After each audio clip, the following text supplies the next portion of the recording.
Hello, my friends. Happy Friday evening.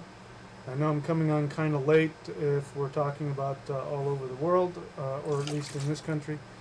But that's okay because I have a lot of stuff I want to talk to you about. We're going to talk about the Hanuman Chalisa, which is a very sacred, mythological, poetic scripture for the Hindu people having to do with Hanuman.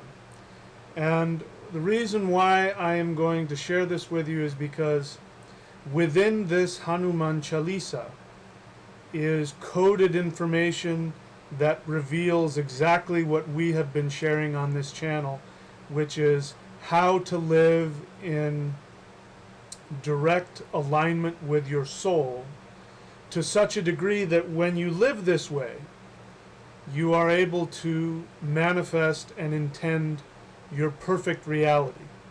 And so hidden within this Hanuman Chalisa is exactly that, and there's some information in there about the basics of the shamanic path as I teach it, as well as how to really not only follow the path of shamanism, following the path of what I believe to be the original religious, spiritual path that our ancestors used before we got into this modern age about 2,000 years ago, but also just practical information on how the soul interfaces with the body and how our higher consciousness helps to empower that connection and to connect us. So,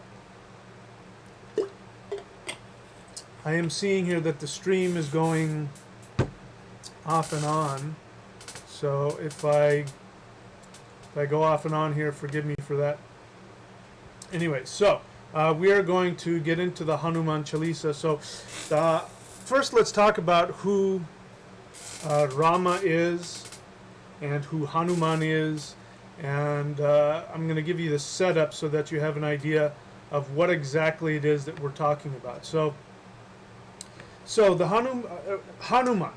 Hanuman is the monkey god, as is found in the Hindu tradition. And so Hanuman is most well known for his connection to Rama. So I'm not going to get too into the other Hindu scripture, which is called the Ramayana, which is a very long poetic mythological scripture that has to do with the incarnation of Vishnu known as Rama and his adventures out in the wilderness and fighting negativity and all the things that he does and all the symbology. I am going to talk a little bit about that because we have to in order to address who Hanuman is, because that's where we find out, the most information about Hanuman is in the Ramayana. But today we're going to be talking about Hanuman. So Hanuman has another name. His name is Anjaneya. So I may refer to that name more because that's the name that most highly vibrates with me, Anjaneya. So who is Rama? First we have to talk about Rama. Rama is the incarnation of Vishnu, which is the protective aspect of the Trinity, if there is such a thing in the Hindu religion. Vishnu is the emanation, the avatar of Vishnu that is the heart center. So Vishnu is the heart center. So as you know, the way I teach it is that in the tradition of my ancestors, the ancient Northern Europeans, the Norse people, they have the Trinity, which is known as Odin, Vili, and Ve, which translates as shamanic ecstasy, Odin, Vili is willpower, and Ve is sacred space. So as it turns out, the linguistic connections to the word Ve and Vishnu are the same, and they mean the same thing. Ve is found in the word village. It's a word that we don't use anymore, but it used to mean temple, and it corresponds with the heart center. So Odin is the third eye, Vili is the navel, and Ve is the heart center. And this is where the soul resides. The soul resides here in Ve. So as I teach it, what I see in the Hindu Vedic tradition, in the Trinity, we see the same thing. We have Shiva, which represents higher consciousness and awareness. We have Brahma, I'm pointing to my navel center, which represents willpower, which represents the lower self. And then we have Vishnu, who is the heart center, is the soul. And so when we look at Vishnu, there are 10 incarnations of Vishnu, 10 avatars of Vishnu, which are like projections of the aspect of the source, divine source. And so Vishnu incarnates, according to Vedic tradition. He incarnates in order to save the human race.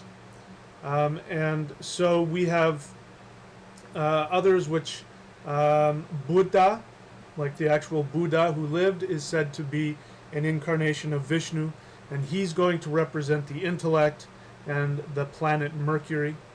And you've got Krishna, which a lot of people are very familiar with. Rama and Krishna are probably the two most popular emanations of Vishnu. And so Krishna represents the moon, and Rama represents the soul. Now, for those who worship Krishna, you're going to take issue with that, because people who worship Krishna see everything as Krishna. And I guess we could talk about that a little bit, because this is people who operate from the soul, people who worship Vishnu exclusively, whether it be Rama or Krishna or even Jesus. They are worshiping the aspect of divinity which connects you directly to the soul. So they're going to be operating from the heart center. That is why you see a lot of Vishnu devotees who are very passionate about their particular sect, whether it's Krishna or Christianity, same kind of thing. That same zeal and fervor to bring people into their religion is because that's how the heart works. The heart wants to connect as a community. So that's why you see a lot of worshippers of Vishnu who relate very strongly to a spiritual sect or to a tradition or to a religion. But the reason for that is because the heart center is where the soul resides. So that's why you see such a strong connection to humanity, to compassion as well. Which isn't to say that other traditions like the Shiva traditions aren't compassionate. They are, but there's a different vibe to it. So anyway, we are talking about Rama. So who is Rama? Rama is, when we look at the name Rama, we actually see a combination of the sun and the moon. So Ra is the sun, the male aspect, and Ma in this particular case represents the feminine or the moon, the internal. As you know, the moon, the job of the moon is to reflect the sun, which means that the mind and the emotions, which is different from the intellect, but the mind and the emotions, which is what the moon represents, reflects the soul. So this is what meditation is all about. So meditation is all about reflecting the vibrancy of the soul. So what does this have to do with Hanuman, you might ask? So Hanuman is the monkey god who is said to be an avatar of Shiva. Some people don't like that, so we say he is an emanation or a reflection of Shiva. And so what this shows, the relationship between Hanuman and Rama, shows us how higher consciousness, what function it serves in connection to the soul. And so what we're going to find in this, as I read the Hanuman Chalisa, what we're going to find is how higher consciousness, along with life force energy, because Hanuman is also the representation of prana, or life force energy, or chi in the body. And so we're going to look at how that connects us to the soul. We're going to look at what some of the pitfalls of connecting to the soul are. which we find in some of the Vedic mythology, which we will talk about. But really what I want to do is focus on how we can use our higher awareness and merge that with bringing out the power of the soul so that we can actually live directly from the soul. And so that is the highest state of living, and that, of course, if you're so connected to the eternal soul, and the eternal soul has completely fulfilled itself, then there's no more need to be living in the body, which is what we talk about when we talk about moksha, or liberation, or enlightenment, the cessation of following this wheel of reincarnation. I've talked a lot about what that really is. So we're going to look at that again. But so that's what we're going to talk about today. So I'm going to take a short break. I'm going to turn my lights on in here because it's starting to get dark outside. And then I'm going to read bits and pieces of the Hanuman Chalisa and tell you what I see from a shamanic perspective, what the hidden meanings are in this very beautiful and very powerful scripture known as the Hanuman Chalisa. So I'll be right back.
Okay, so let's just go ahead and just get into things here. I'm going to go ahead and just start reading to you again the Hanuman Chalisa. So this is a very popular, it's not actually not that long, but people do chant it, and there are whole rituals and ceremonies that are surrounding this. There might even be a special day. I'm not Hindu, so I don't know, all what they do in their religion. But this is a very, very popular, very well read and chanted. It's actually if you treat it like a mantra, it's actually a big mantra that you can sing or chant. So I'm going to go ahead and just get started with that. And what I'm going to do is I'm just going to share with you my understanding of this and how it applies to what it is that I'm teaching here on this channel. So Hanuman Chalisa in English. So here's how it starts. After cleansing the mirror of my mind with the pollen dust of holy Guru's lotus feet, I profess the pure untainted glory of Sri Raghuvar, which bestows the fourfold fruits of life. So let's talk about that. So after cleansing the mirror of my mind, that's pretty simple. We're talking about meditation. And what we're going to find out here, it's interesting that that's the first thing that comes up with Hanuman, because what Hanuman is known for is his strength, is his power. He is also known for being connected to life force energy, for prana, for chi. So that means that this has a strong connection to meditation. This is, again, I'm sharing this again, but I prefer the natural methods to physical empowerment and to shamanic journeying and to connecting shamanically to other realms of existence. I prefer that to doing things like power plants and plant teachers. And the reason for that is because one of the reasons that makes plant teachers so powerful is because what a lot of people don't know is that one of the things it does when you take a power plant, whether it's ayahuasca or mushrooms or whatever it is that you're doing, What happens is it cracks open the aura and takes all of the life force energy that's in your aura and sucks it directly up into the brain. That's the reason why you have such head rushes, why it's so intense, and that's why one of the reasons why you crash so hard afterward. So what we're talking about here with meditation, with qigong, with energy work, with pranayama, breath work, we're talking about maximizing our connection to life force energy in a way where our energy gets stronger and stronger, as opposed to getting weaker and weaker. So it's interesting because Hanuman is directly connected to life force energy. He's connected to chi and prana, but he's also known for his mastery of meditation. So this is telling us something right in the very beginning without even coming out and saying it, is that life force energy working with the breath, working with life force energy, is what gives us the ability to have that meditative mind, like Hanuman, to be able to master meditation. What we're going to find out later on is that this mastery of life force energy is actually very important to be able to connect directly to the soul. And that's one of the things that gives us problems, is that when we have blockages to our life force energy, like for instance, if we're too stuck in our intellect, a lot of people, I would say, I certainly have been there, most of us at some point get lost in our intellect, trying to overthink things, and that actually disconnects us from life force energy. It burns it up, and it disconnects us from our soul. So true meditation is being able to connect directly to the soul, because that's what the moon does. The moon reflects the sun. And to be able to empower ourselves with life force energy at the same time. So, cleansing the mirror of my mind with the pollen dust of Holy Guru's lotus feet. That is talking about, again, connecting directly to the power of the mind through meditation. So it says, I profess the pure untainted glory of Sri Raghuvar, which is Rama, which is the soul. And the untainted glory of the soul bestows the fourfold fruits of life. So if you're not familiar with that, the fourfold fruits of life, according to the Hindu tradition, is Dharma, Artha, Kama, and Moksha. Dharma is your destiny. More specifically, it is your life path.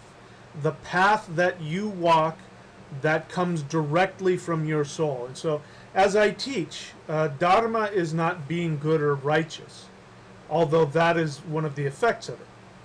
Dharma, or your orlog, in my ancestral tradition, orlog means the origin law, means the law of your soul. This is the path that you have chosen to walk before you were incarnated, before you were brought into incarnation.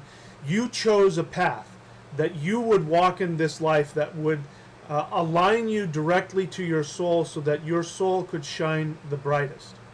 And that was how you would best not only give to all beings in physical life, but to all beings in the universe, to all consciousness. This is our Dharma. So that's the first fruit of life. The second one is Artha, which is wealth, well-being, abundance. And the third one is Kama, which is desire. And then Moksha is the fourth one, which means liberation, enlightenment, achieving liberation of not needing to incarnate again. So this is a big deal. You hear this a lot in Hinduism about, free me from the cycle of rebirth. Now, there's some misunderstanding about this. Being reincarnated is not a punishment. It is not something that happens to you. So praying to be relieved of that is a misunderstanding. It means that you see yourself as a victim of circumstances, a victim of life.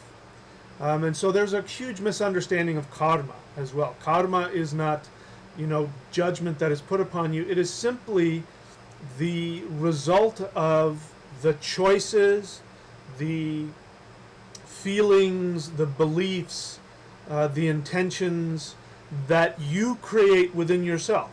Every moment, every single nanosecond of every moment that we're in existence, we are doing this. We're having beliefs, we're having feelings, we're reacting to things, and every time we do that, we create a future debt that we must live out. That future debt is what we call karma.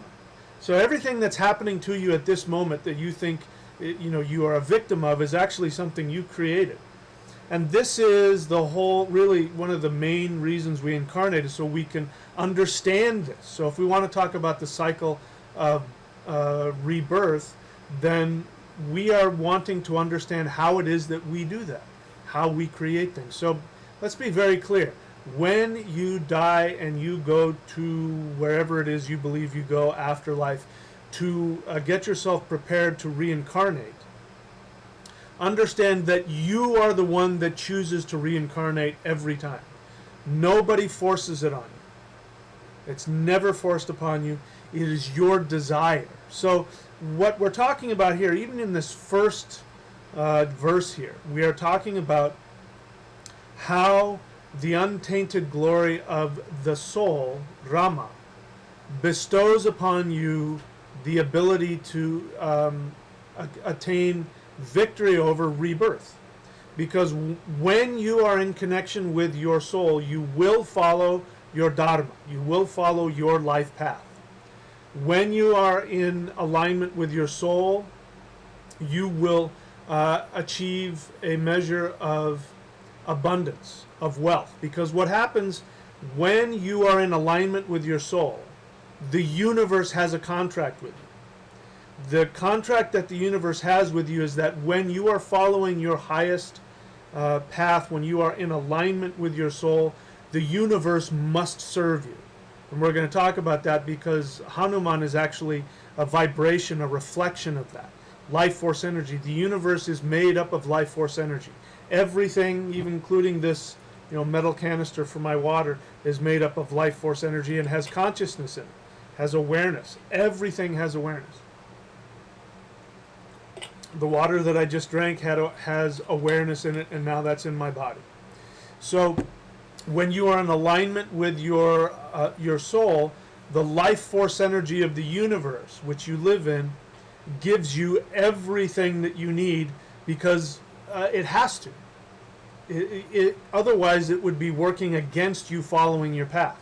So let's clear something up. There's no such thing as following your path and being in a state of suffering. The idea, the Christian idea of carrying your burdens and suffering for Jesus and all that stuff, that is a complete misunderstanding of how the universe works. When you are in alignment with your soul, you will follow your path. The universe will give you all of the resources that you need. It has to. That's the contract. So then we have kama, which is desire. Now, here's another big, huge misunderstanding about how the universe works. People think that they have to reject their desires. So people have a big misunderstanding between what their true desires are and what some superficial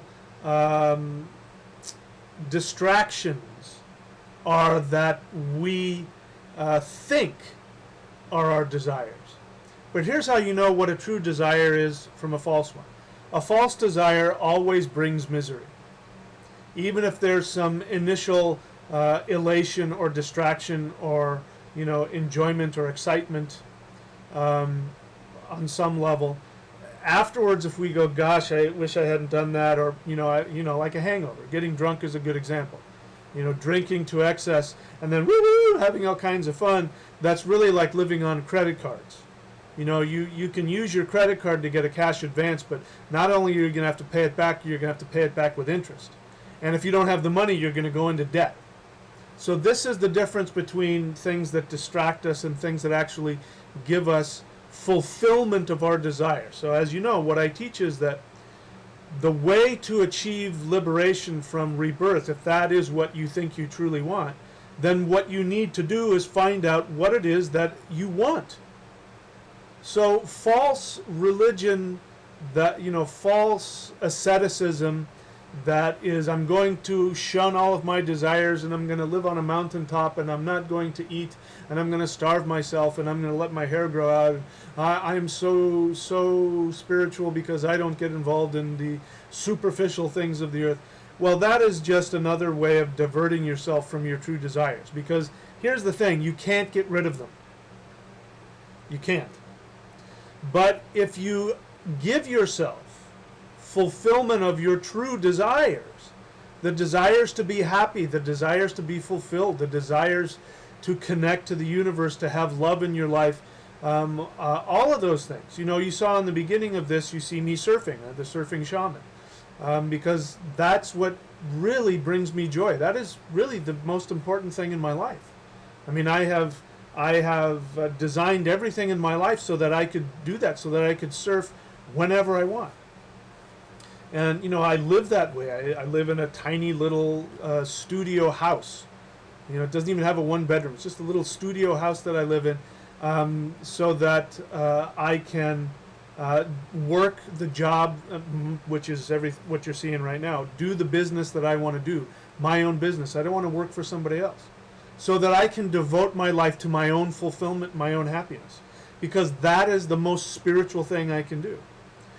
Going after the things that give me the greatest joy in life is what's going to connect me directly to my soul, because that's what the essence of the soul is.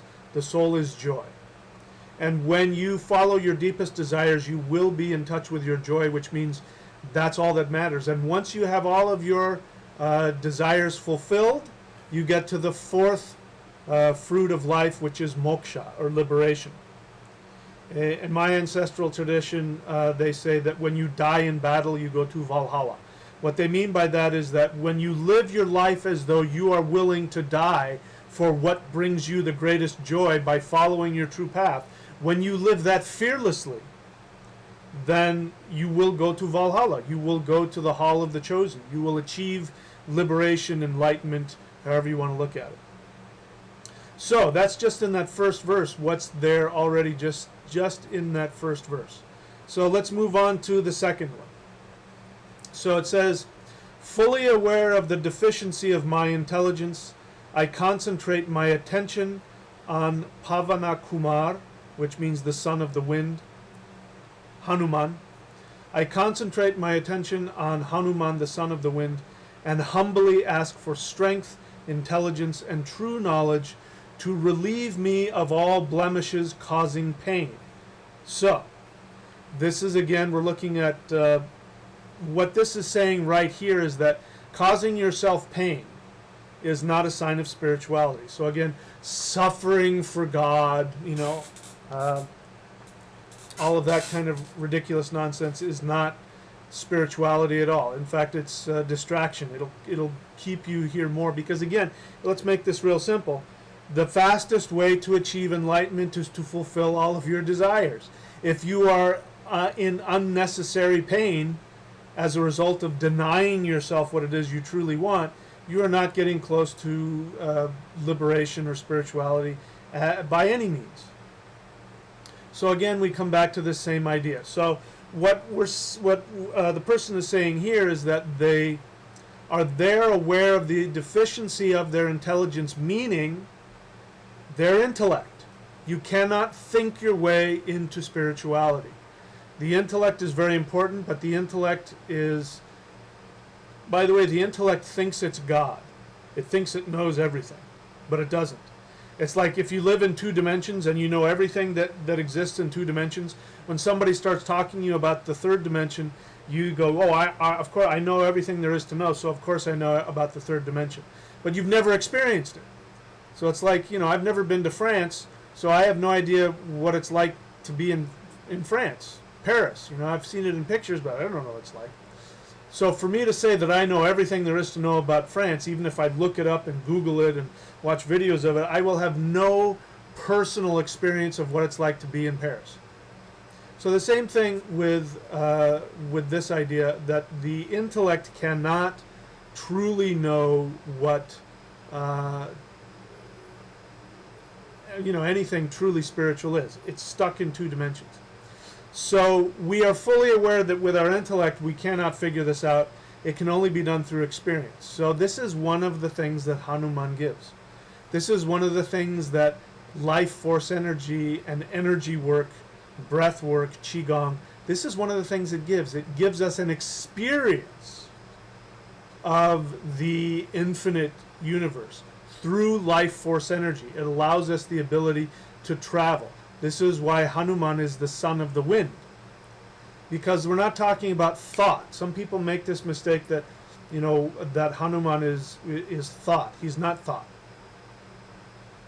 He is the life force energy that moves instantaneously and moves throughout the body.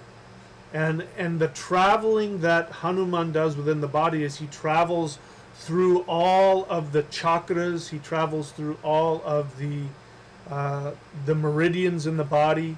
And so, you know, when you go and look at the Ramayana, actually, and Hanuman doing what he does, I'll get into it.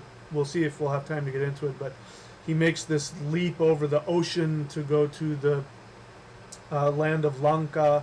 And anyways, there's so much symbolism there, because that's really talking about how to get over, how to take your energy and connect your root chakra, and you go over the sexual chakra, which is the ocean, the water. How to get that to connect all the way, because that's one of the problems, is that you get the root chakra, which is disconnected, and then you have to go through this ocean, which is the sexual chakra, to get to the rest of the chakras. So Hanuman, which is life force energy, which is meditation with life force energy, pranayama, all that kind of stuff. These are some of the tools that you can take, that you can use to take your higher consciousness to connect it to your root chakra. And then there's some very deep symbolism there, but we'll get on to that. So getting back here, Pavana Kumar, we ask him humbly for strength, intelligence, and true knowledge, not just intellectualization. True knowledge to relieve me of all blemishes that cause pain. So for me, the blemishes that cause pain are the inaccurate assumptions that we have. If you have any belief system that the universe is out to get you, that you're sinful, that God hates you, that you know, anything that puts you in a place where you don't trust the universe, where you don't trust life force energy to give you all of the things that you need, that's one of the things that I would say causes pain. And so we're asking this power of life force energy to give us true intelligence so that we can be relieved of those, what I'm saying here are incorrect assumptions about what reality is and our relationship to this infinite reality that is surrounding us. So let's see, we'll go on to the third one. It says, "Victory to Hanuman, ocean of wisdom, all hail to you, Kapisha," which means fountainhead of power or wisdom. It also means the union of Shiva and Shakti. All hail to you, Kapisha. You illuminate all three worlds with your glory. Okay, so let's talk about that.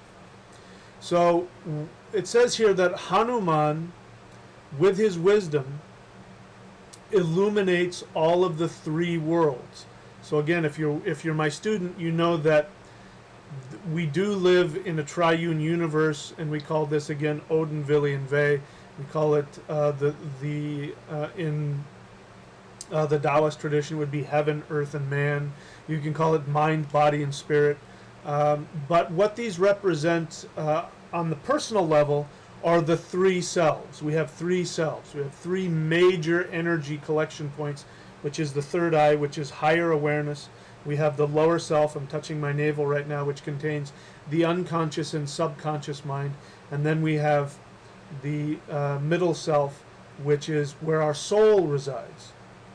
And so it's saying here that the emanation of Shiva, life force energy, who is Hanuman, this power illuminates all of the three worlds.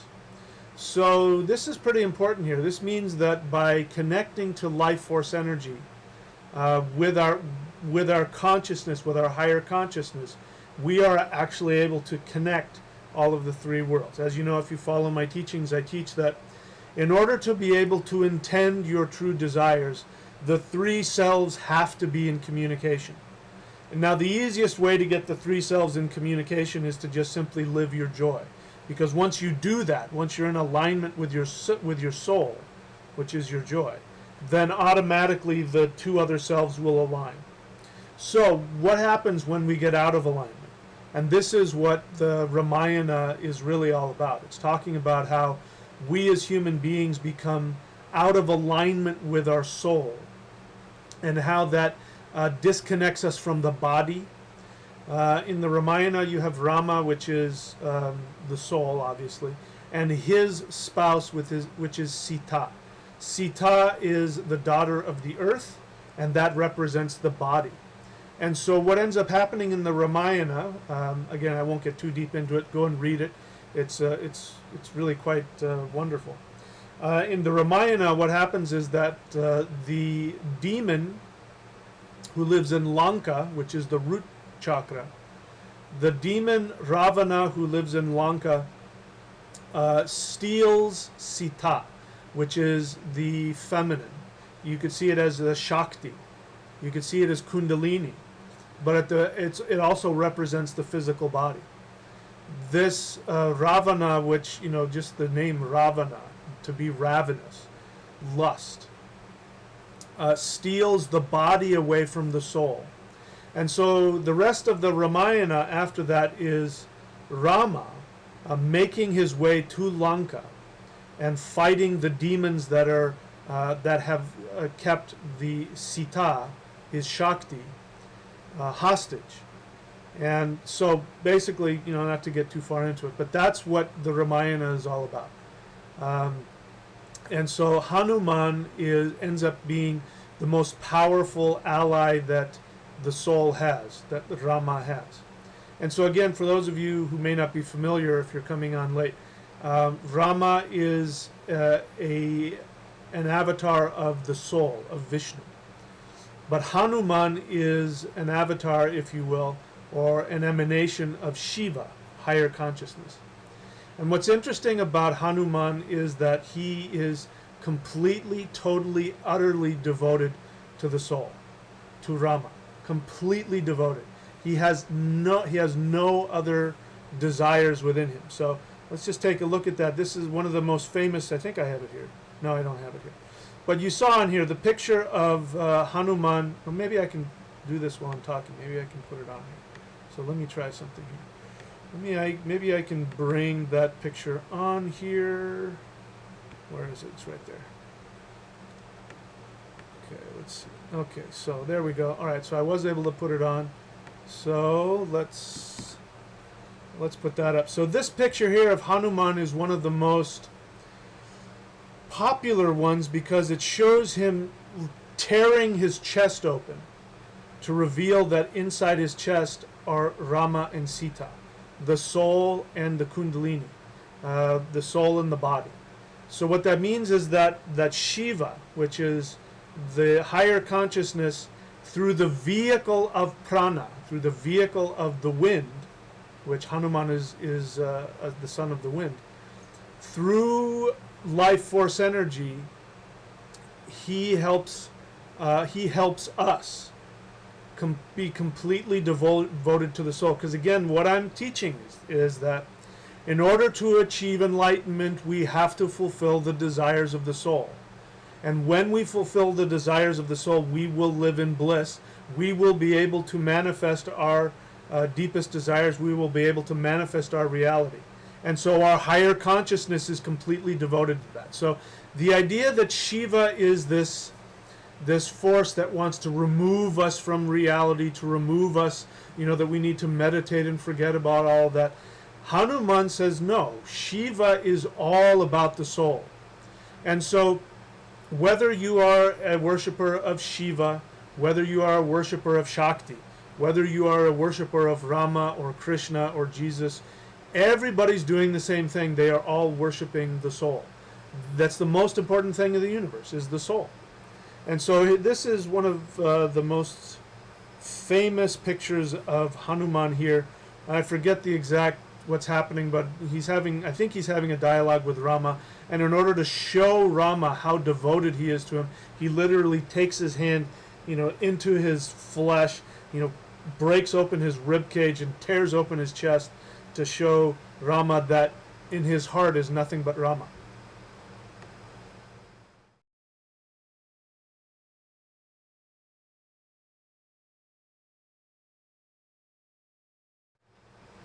Really very beautiful.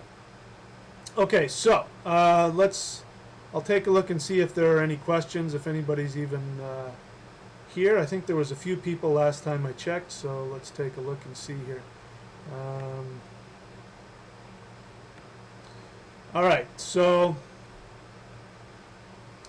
let's take a look. Again, so for those of you, if you're new to this channel, it looks like we got 11 people, so you're probably not. But just in case, if you're new to the channel, the best way to interact with me is to leave me a question. And if I don't answer your question, it's because I don't, either I can't answer it or I don't think it's relevant. Don't take it personally. Okay, Keith Catalino says, I have been practicing sun gazing for a year now, been moon gazing for most of my life. Could that mean I've been connected to my mind for this long and only just began to get connected to my soul? Well, practices like sun gazing and moon gazing are definitely great. Listen, I don't recommend sun gazing. I know it's really popular. I don't recommend it. You can burn your eyeballs out. Look, true spirituality, let me put it to you this way.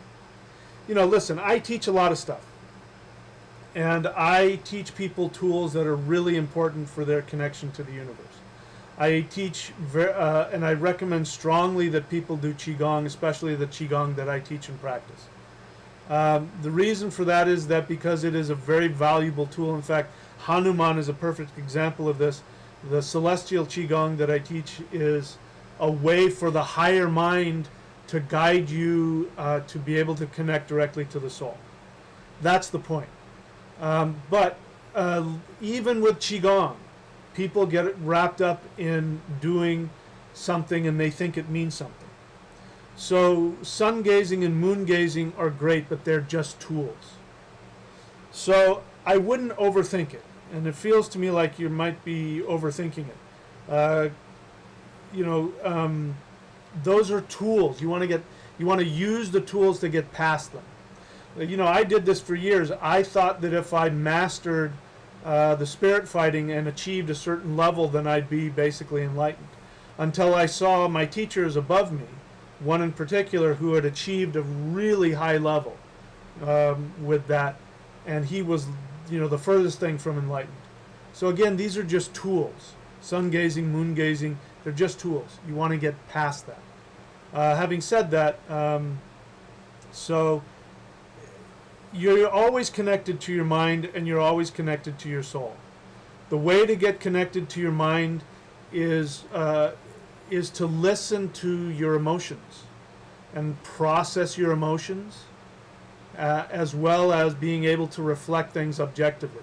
If you find that you're a person and you're really wrapped up and you find yourself being able to get out of like crazy thinking, you're thinking about a lot of things, so that means that you can benefit from more meditation to get out of that. The way we get out of that is we connect to our feelings. We process our feelings. It's important to understand that a lot of people meditate, and I'm not saying you do this, I'm just using your comment here as a launching point. A lot of people meditate to get out of their feelings.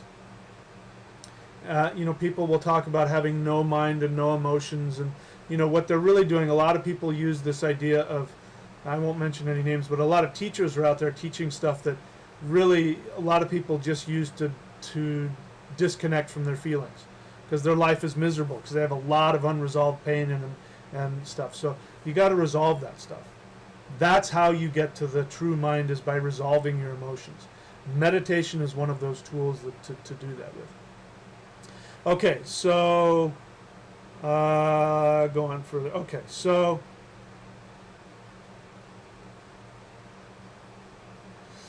again, looking for the questions.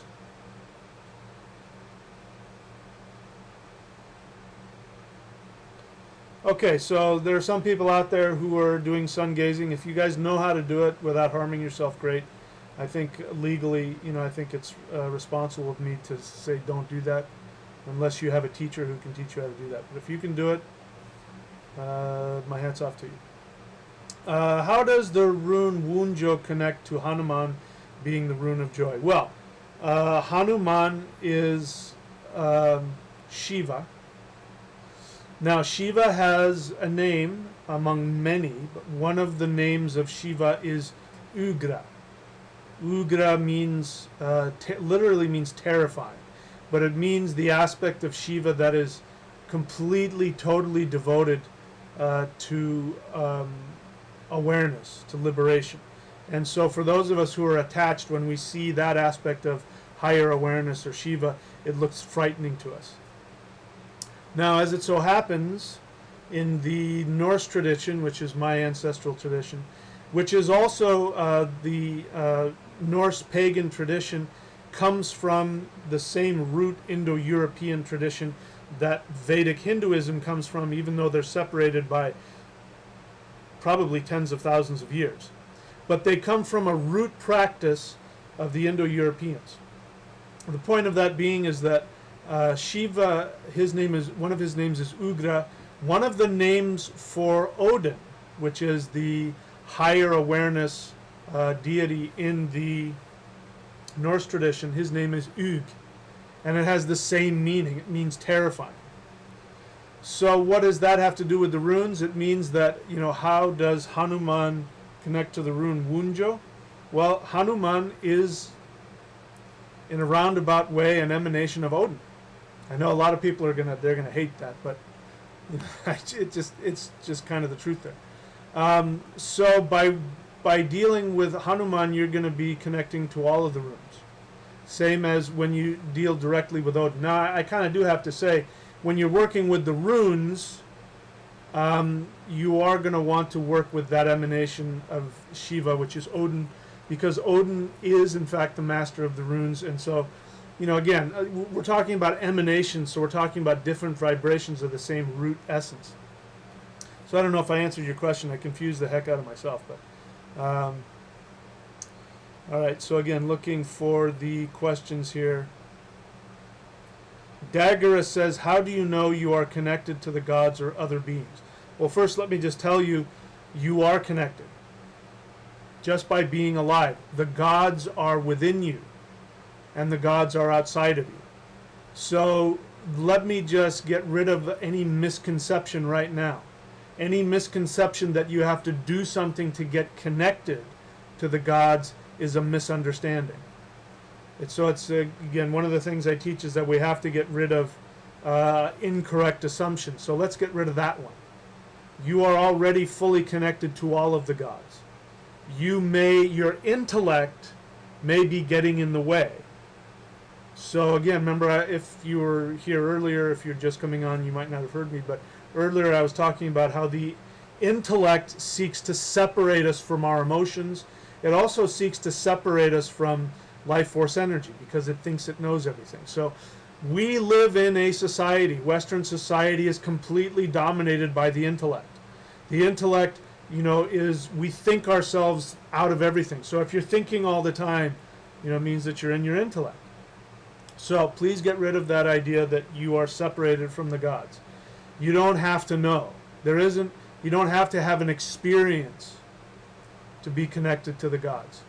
It's nice to have them, and I'm not saying you shouldn't go look for them, but you don't have to have them. So let me just make that clear. So how do I work on being able to communicate with them better, like knowing without a doubt they're there helping, trying to communicate? So you got two different things going on here. Knowing without a doubt tells me that you have a lot of doubt, meaning that you have an assumption that you are disconnected. That brings you a lot of pain. I know because I've been there. That's one of the main things that I found when I was in Christianity. A huge thing is like, how do I know that I'm connected to God? How do I know that God is there? Well, that's because, Christianity does horrible things to the mind and anything like that. But when we live in a society where we get disconnected from ourselves, from our emotions, and we live with the false teaching or the false assumption that we're separated from the universe, that we're separated. That is a false assumption. But the thing about these false assumptions, remember, this is how karma is. The more that we invest in false assumptions, the more that we create that. So a lot of us have been living in our head, in our intellect for so many years that we think ourselves out of our natural connection to the universe, to the earth. So to answer your question, this is why I teach Qigong. So for those that are interested, go to qigong.thunderwizard.com and get Celestial Qigong. That is the fastest way to get your energy to connect directly to the life force energy that is around you. The result of that is that you will then have a feeling of trust. So the second answer to your question is that trust is what gets us to connect to the deities, because it's already there. They're already there. This is again why people call me for Vedic astrological readings, because I will be able to see in your chart which planets vibrate with you the most, which will tell me which deities vibrate with you the most, and then I can give you mantras or rituals that are tailor designed for you, so that you can connect and feel that connection. So that's one of the reasons I do that. So for that, go to astrology.thunderwizard.com. In any case, again, those are just tools. They're very valuable tools, but they're just tools. So the easiest thing to do is just to start trusting. And you don't have to feel it. But trust that the universe loves you and wants the best for you. Listen to what makes you happy. The whole point of all of this I'm trying to get to is that there's only really one thing we have to accomplish in this life. The only thing we have to accomplish is to fulfill the desires of our soul. The way you know what your soul desires is to listen to what gives you the greatest joy. For me, it's surfing. Surfing is what connects me to the universe, and it heals me. Like, I've been in a bad place the past couple of days for personal reasons. And I went out surfing yesterday, and I was able to cry and get it all out, and and then I'm able to connect to my soul. This is also part of my soul desire, is doing these videos, writing the books that I write. That's how I live in alignment with my soul and what gives me joy. And when you're in joy, you're not worried about, am I connecting to the gods? Do the gods love me? So that's the shortest answer, is to follow your deepest joy. For that, I have this book here, which you won't be able to read it because it won't be blurry on this, but I believe it's the Shamanic Secret Commandment to a Perfect Life.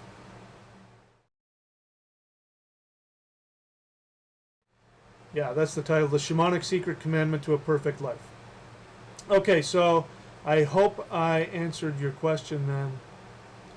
But this whole talk is going to be about that. Okay, so Keith Catalino says, when people whom I hurt or hurt me come up in mind, is that connecting to my emotions? Well, yeah. I mean, obviously. Yeah, if there's a lot of pain connected to that, then that is connecting to your emotions. Trying not to think about it, that's your intellect trying to get you away from that. So that can be a tough thing to do. What do I suggest instead? Is to feel the feelings. To write down how sad you are. If somebody's hurt you, if you feel rejected, feel those feelings. You have to talk to somebody. I could be wrong here, but I get the sense that you're all alone in this pain that you're in. I get that. I've been there. I know what that's like. You have to have people you can go talk to. Otherwise, it'll drive you crazy. So you have to have a counselor or a therapist or a friend, somebody that you can talk your feelings out with. That's the first step. Okay, so let's keep going. So where am I going here? Okay, I'm going here. So so we talked about just here how Hanuman, which is the higher consciousness, which is the vehicle of which is life force energy, prana, illuminates all of the three worlds, the three selves, the higher, the lower, in the middle. It connects us directly to our soul. And that's for those, some people can worship Rama directly, and that's how they connect to the soul. Some people worship Vishnu directly, Krishna, Jesus, whatever. Some people worship these Vishnu deities directly, and that's what gets them to the soul. But some people need the higher self. They need Hanuman. So they worship Hanuman because Hanuman says, here, follow me. Let me use life force energy to get you directly connected to the soul. And so by doing that, again, we align the three selves. All right, so then let's go further. So it says here, speaking to Hanuman, you are the divine messenger of Sri Rama, the repository of immeasurable strength, though known only as son of Pavana, which is the wind, born of Anjani. So Anjani, let me see if anything valuable comes of that. Anjani, as I see it, as I understand it, and I could be wrong, but Anjani means not a creature. So Jani would mean creature. So Anjani means not a creature. And so obviously Anjani is a monkey. She's the, and of course we're not talking about actual monkeys. This is all symbolic. So the monkey gods are representative of humans, the ability of physical human beings to become divine.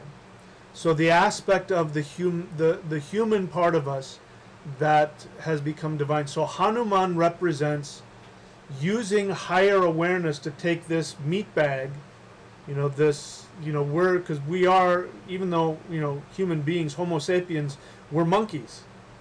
We are, monkeys isn't the right word, we are primates. We are not that far away from chimpanzees. We have a little bit more different DNA, which gives us a different brain. But as you know, human beings, there's only, of all the animals on the planet, the human beings are the ones who are able to reflect the divine mind. In the Norse tradition, our ancestors called all human beings man, which is where we get the word mankind or man. Man doesn't mean male human. It means human being. Man is the moon, which means the reflector of the sun, which is reflecting of the divine mind. So born of not animal, which means the aspect of the human being that is a monkey, that is a primate, that has moved into an actual being, a man, a human being. That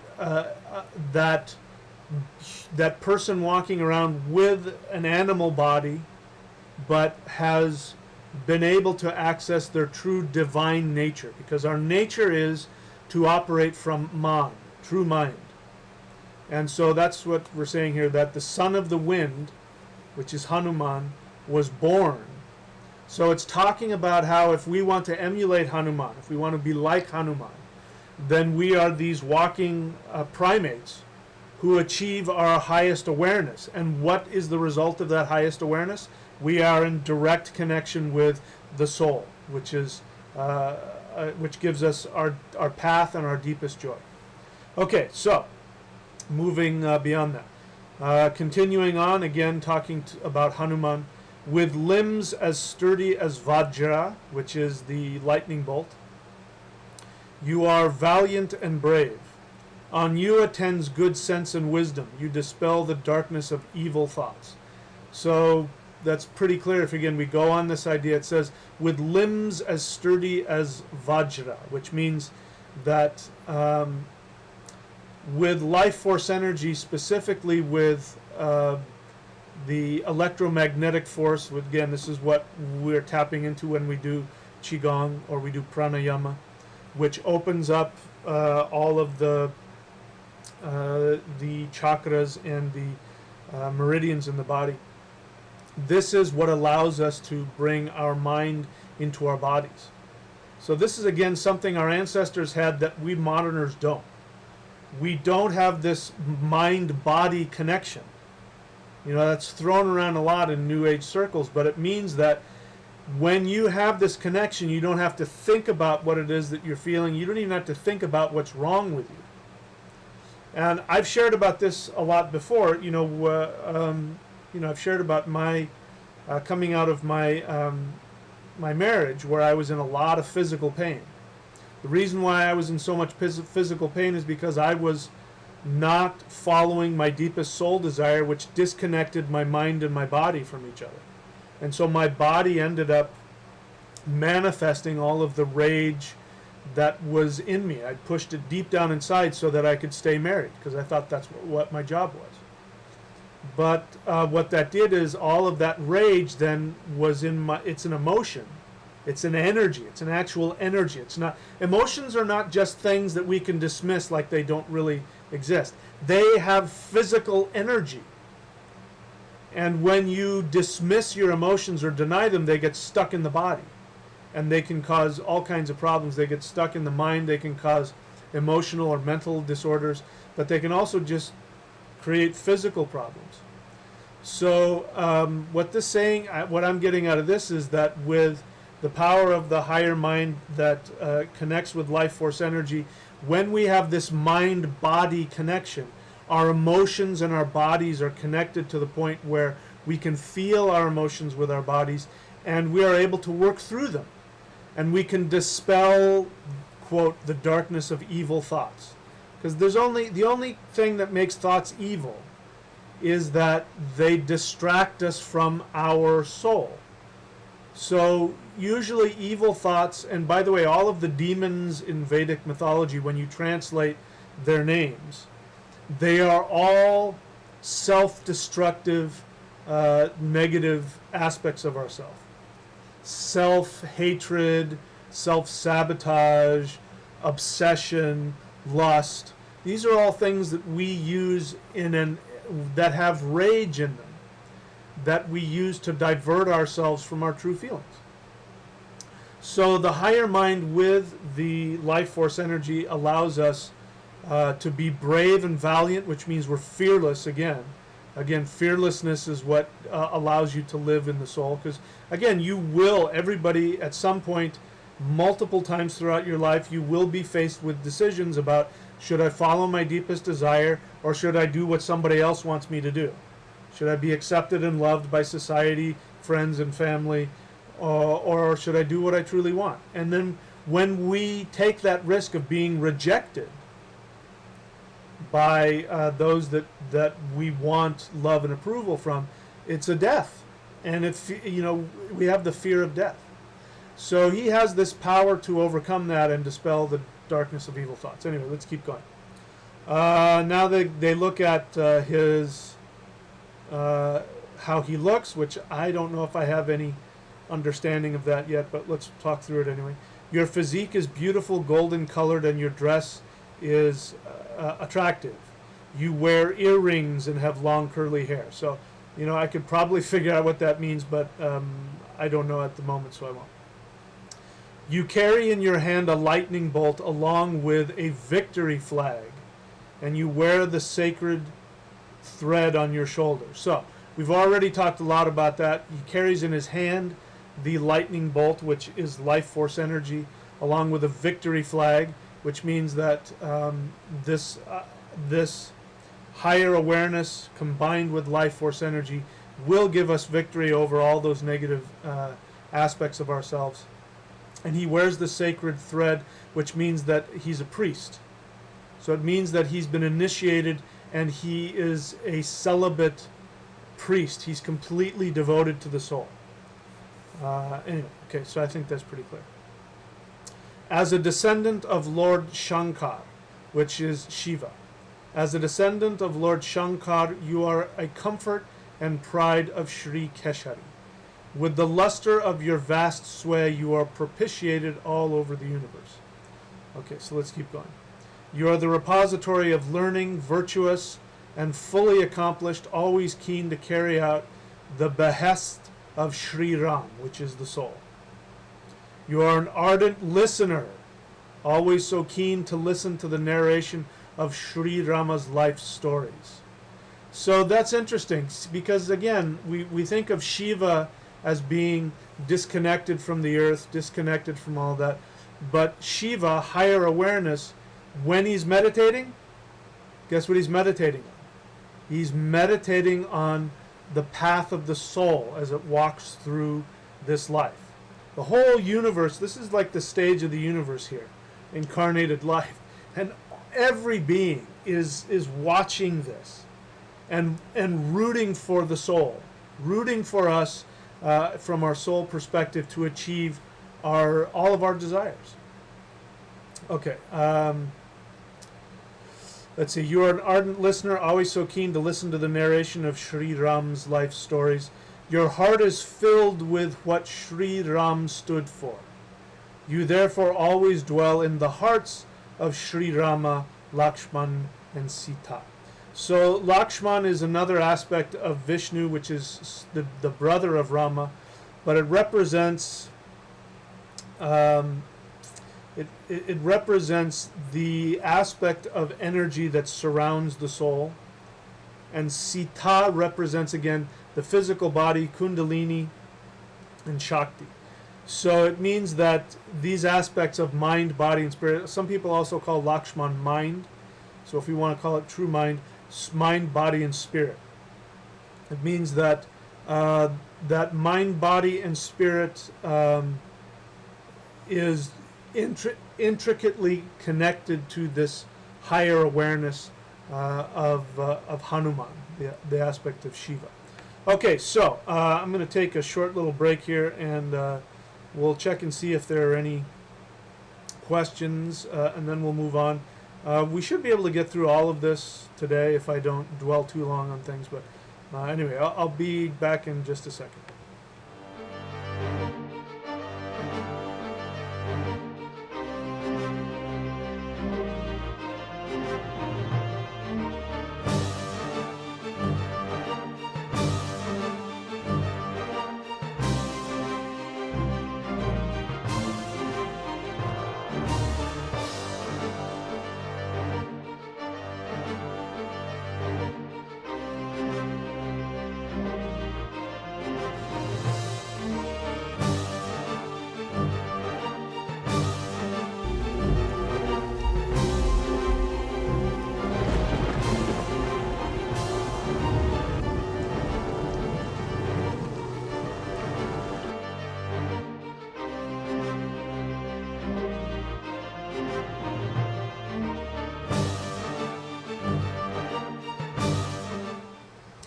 Okay, so I think there's some questions here that I want to address here.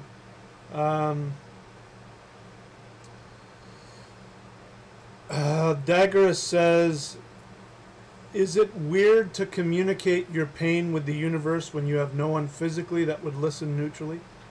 No, why would it be weird? Again, if we operate from the assumption that the universe loves us and takes care of us, sometimes that's the only place that you can communicate.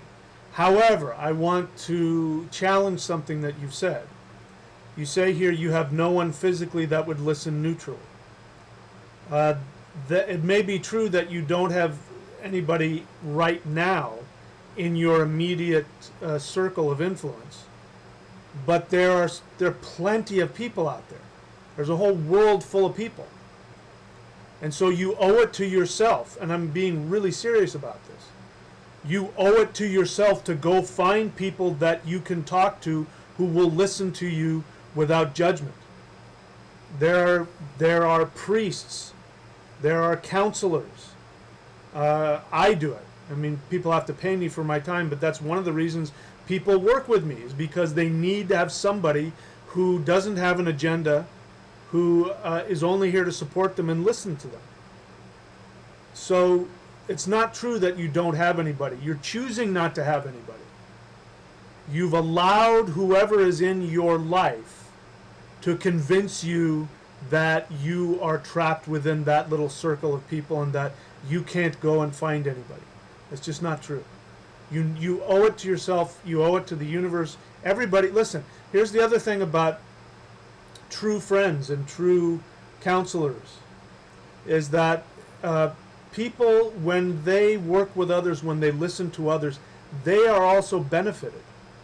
So you're holding back from other people because people want to help you. If you don't have people in your life that want to help you, it's because you have chosen not to find anybody. And I know it feels like it's sometimes like we don't have a choice because of this, that, or the other reason that you don't understand. I don't have anybody in my life. Nobody listens to me. So keep looking until you find somebody. And in the meantime, reach out to somebody. Reach out to a counselor, a spiritual, a pastor. It doesn't matter. Reach out to somebody, a priest. You owe it to yourself. Otherwise, you'll go crazy. Okay? Keith, same thing. You said the same thing. The universe is the only one that listens to you now. That's by your choice, my friend. If you wanted to, you could find somebody to listen to you. Whether you go hire a counselor, whether you go find a priest, whether you find a counselor, whether you look online, you can find somebody. And I'm telling you the same thing. If you're choosing not to talk to somebody else, a third person, an actual physical human being, you run the risk of driving yourself literally nutbags. Crazy. It's not healthy. So do yourself and everybody else a favor. You owe it to everybody to have somebody in your life you can talk to. Okay? All right.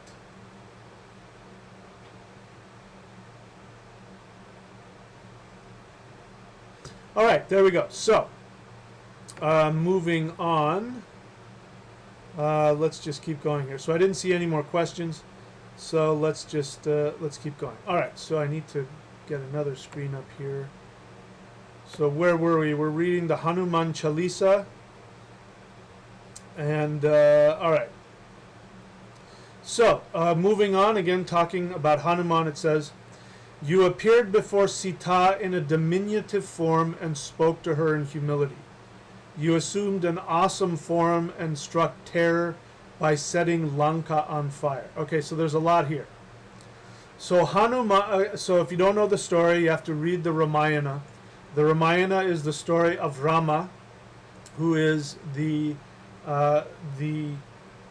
avatar of Vishnu, which is the soul, and specifically from an astrological perspective, a representative of the sun. So, which again is the soul. So, in that, Rama is exiled in the forest, and he and his wife Sita, which represents the physical body, represents Shakti, represents the feminine. They are separated. She is taken captive by the demon Ravana, who lives in Lanka. Lanka is the root chakra, so it represents that part of us that wants to keep us completely focused on the physical, specifically to get us wrapped up in the illusion of the pleasures of the flesh. But when I say that, trust me, I'm not saying it like a religious person. I'm saying you should have all of your fantasies and physical desires met. You just have to know the difference between what your actual desire is and what a distraction is. So when we're talking about extreme distractions like obsessions or addictions or desires that we can never fully satisfy, this is symbolized by Ravana, the demon who lives in Lanka, the root chakra, the physical body. So it's the aspect of the physical body, the desires that keep us, in our animal state. Remember I said that Anjaneya, which is another name for Hanuman, his mother is named Anjani, and that, if I understand it, means not a creature, which means what are we called? We're not monkeys, but we're, anyway, like chimpanzees and gorillas are primates, and so are human beings. So to get past the monkey part of us, the primate part of us, we have to become true human beings. So anyway, I got lost with what I was saying. So Hanuman appeared before Sita when she was being held captive, which means when the soul is trapped. This is when the soul is trapped inside of the body and it can't experience itself because we're wrapped up in our distractions, which give anger, fear, selfishness. any of those kinds of things. That's what Ravana represents. So the way to not be connected to the soul is when we're acting out of fear, when we're acting out of selfishness, because we never do anything selfish to other people that's hurtful to them unless we're disconnected from our soul. But if we're in connection with our soul, then we're like, somebody steals from us, we're like, well, take it. If you need it, take it. The universe will give me what I need. I feel sorry for you. Have you ever seen people like that are like, they stole my bike or they stole my wallet or whatever, and people say, I feel sorry for them. If they need something that badly that they have to steal it from somebody else, they must be very unhappy people, and I feel really sorry for them. Yeah, it's inconvenient, but the universe will provide. I'll get my wallet back. I'll get my house back. You know what I mean? That's the difference. When you're in connection with the soul, you don't have fear on a physical level. So, you appeared before Sita in a diminutive form and spoke to her in humility. So what that means is that higher awareness when it comes to you. So we had people talking about they don't have anybody that they can talk to in their life who will listen to them. That's probably because the people in your life, when you talk to them about your problems, they probably judge you. They're probably, sometimes people get really angry. And they will fight with you when you start trying to talk about your fears and your anxieties and your sadness.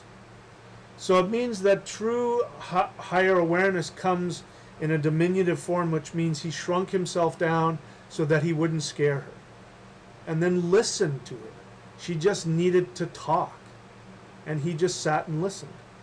So this is when we are in our higher awareness, it means that we allow ourselves to have all of our pain. We allow ourselves to have all of our negative feelings. And we don't judge ourselves. I do this, listen, I do this with myself all the time. But there's the tapping, you tap, whatever. They have a little mantra that they say, which is, even though I have this feeling, I thoroughly and completely accept myself.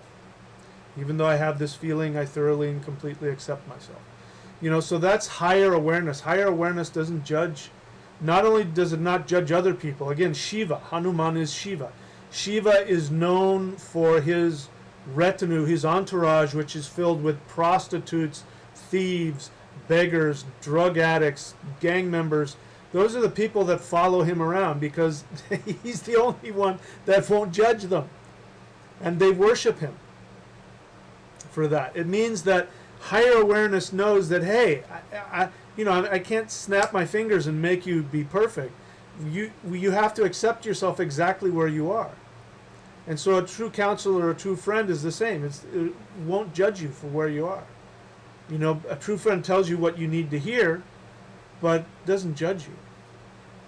So then after speaking with that, then he assumed an awesome form and struck terror into the demons by setting Lanka on fire.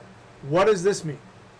This means that when you use things like Qigong or Pranayama in order to take your higher awareness all the way down to Lanka, which is your root chakra, to get you out of your fear, out of your limitation, what happens is that the Kundalini becomes sparked. So again, Sita, which means Shakti or Kundalini, being trapped in Lanka, represents our Kundalini, which is wrapped up in the root chakra. Because as many of you know, Kundalini is said to reside in the root chakra. It's wrapped up, coiled up like a snake. And then when we mature emotionally, Kundalini rises. Now, we can use meditation, we can use Qigong, we can use life force energy to take our higher awareness and kickstart that process. But understand that all of that is to do one thing, which is to help us become emotionally mature. That is the whole point of all of it. There's no such thing as Kundalini awareness or higher awareness that does not involve emotional maturity. Okay? So that's what that means right there. All right, going further, it says, talking about Hanuman, with overwhelming might you destroy the asuras, which means the demons, and performed all tasks assigned to you by Sri Rama with great skill. So again, we're talking about the higher awareness with life force energy goes into the root chakra, awakens Kundalini first by accepting us on a human level exactly where we're at, with all of our desires and our fears and our limitations and whatever else we got going on. And then then Hanuman, which is higher awareness with life force energy, goes in and sets Lanka on fire, which is the root chakra, so that Kundalini starts to rise. He destroys all of our self-destructive limitations, which is what the asuras are, the demons, our self-destructive limitations. This is higher awareness. And then, with overwhelming might, you destroyed the asuras and performed all the tasks assigned to you by Sri Rama. So it means again that the whole idea of the soul is to live and to enjoy, to follow your path. When you follow your path, you will be in joy. When you are following your path, the universe gives you everything that you need. All of your desires are met. When all of your desires are met, you don't need to be reborn. You're liberated. Those are all of the tasks that the soul has given to the higher mind. That's what the higher mind is all about. That's what the elves do, the ascended masters. They're only here to help the soul. In fact, in our tradition, the sun, which is symbolic of the soul, is called what? The elf wheel, which means that the elves, the ascended masters, the bodhisattvas, the rishis, whatever word you want to use, are sitting up wherever they are looking at the path of the soul, and they take joy in that. That's, somebody asked me about the Wunjo rune of joy. That's why it's located in the realm of the northwest, if I believe that right. Wunjo, yeah, in the northwest, which is the realm of the ascended masters, the realm of the elves, the realm of the bodhisattvas. And so joy is a result of watching what do? They watch human beings and help them align with their souls and walk the path of a true human, which gives them joy. So that's what joy is all about. True joy is watching. I mean, this is, in essence, if I were to define the Wunjo rune or true joy, it is to be able to witness somebody as they walk their truest path to their soul. There's nothing that gives greater joy than that. That's why we get so choked up when we see little babies. We see little babies take their first step. They walk, and everybody cries, and it's so amazing because it is representative of us following our path. Because little babies don't have that. They don't have that, they're not wrapped up in their lanka, in their root chakra yet. They haven't got completely sidetracked. The joy of anything, the joy, you put little keys in front of them, they laugh and think it's great. That's the joy of the soul. Okay? All right, so moving on. All right, so let's see if there are any questions now, because now we're going to move on to something else, which I may have to explain. So let's see if there are any questions. I have to find the questions now. Okay, let's see. A lot of comments. Again, I am only interested in the questions. So I know people have a lot of things they want to say. Questions. All right. Looking for the questions. I don't see them.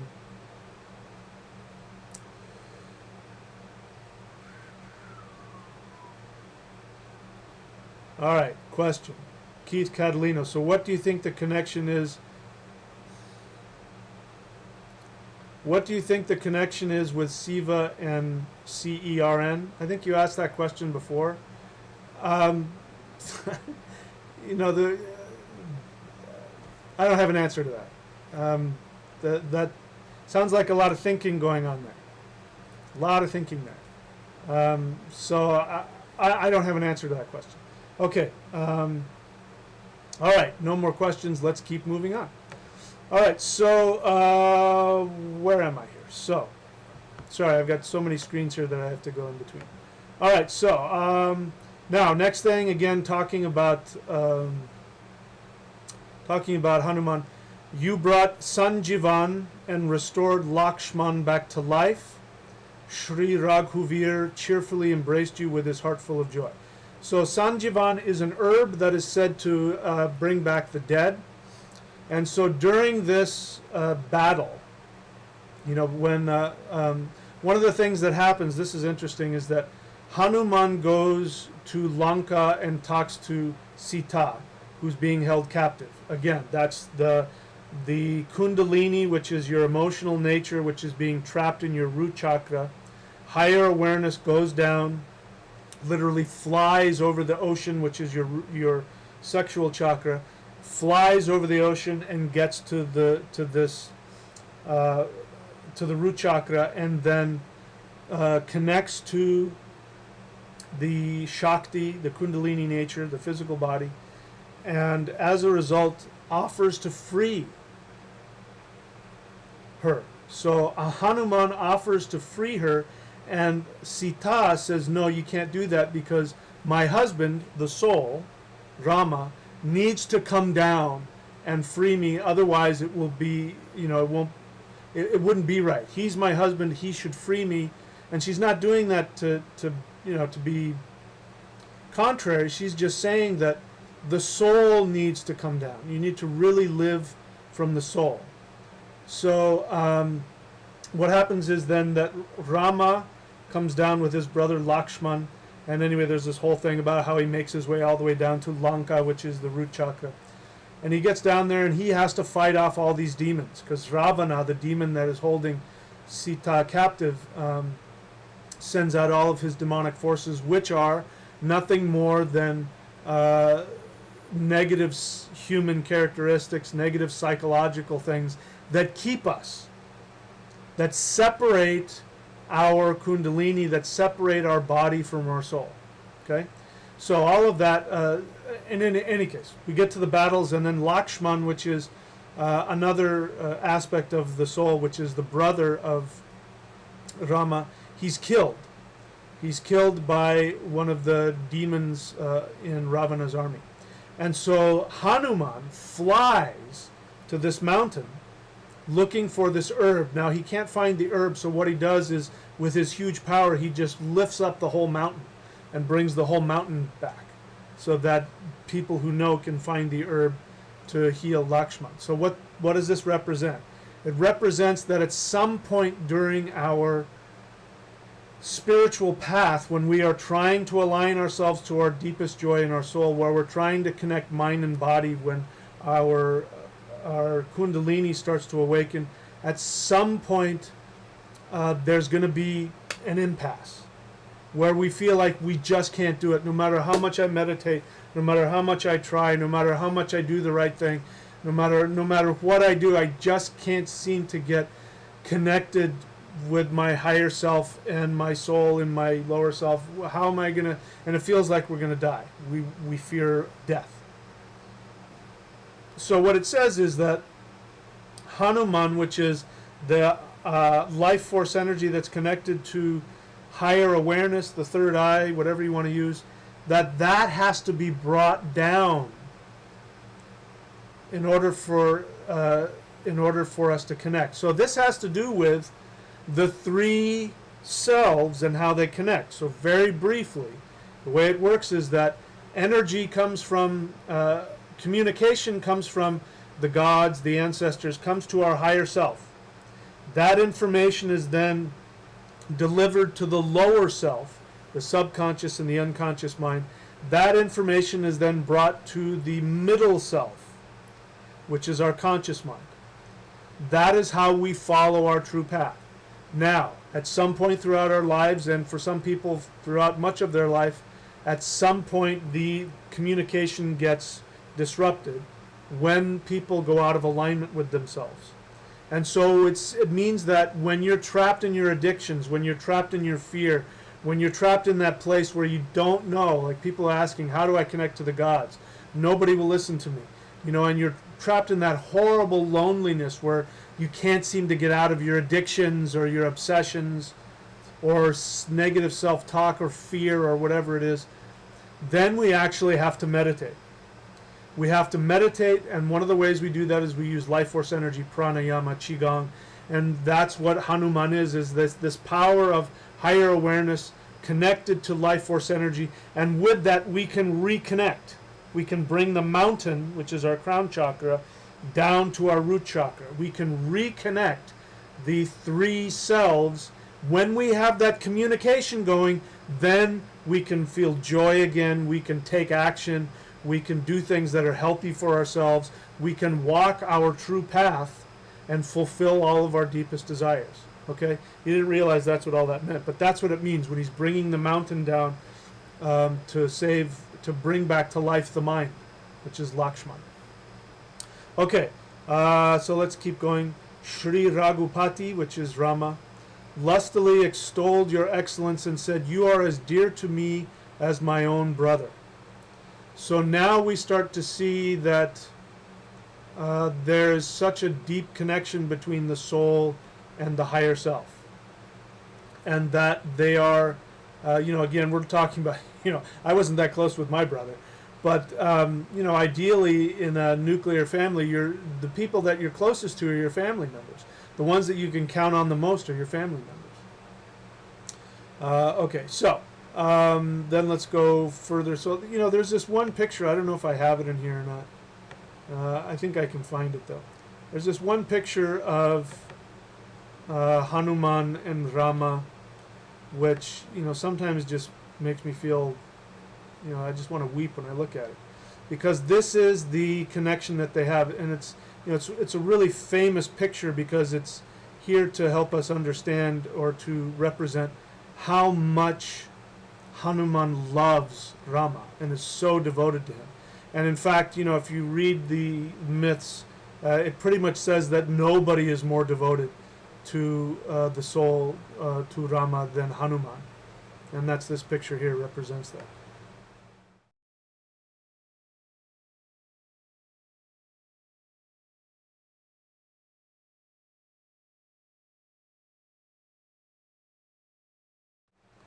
Yeah, so when I look at that, it makes me weepy. Because it's just so beautiful. That the soul is really what it's all about. Everything is about the soul. Everything we do is about the soul. What is the takeaway of that?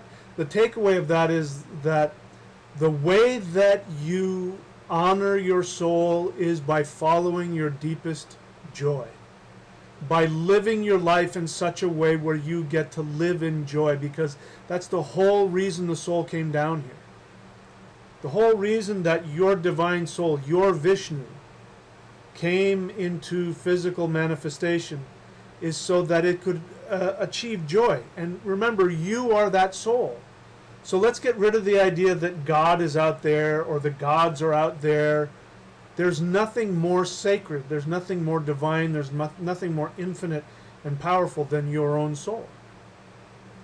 And so that's what, if you look at that picture, it's like, of the two of them, again, I'll give it to you again, of the two of them, the one that is showing the deepest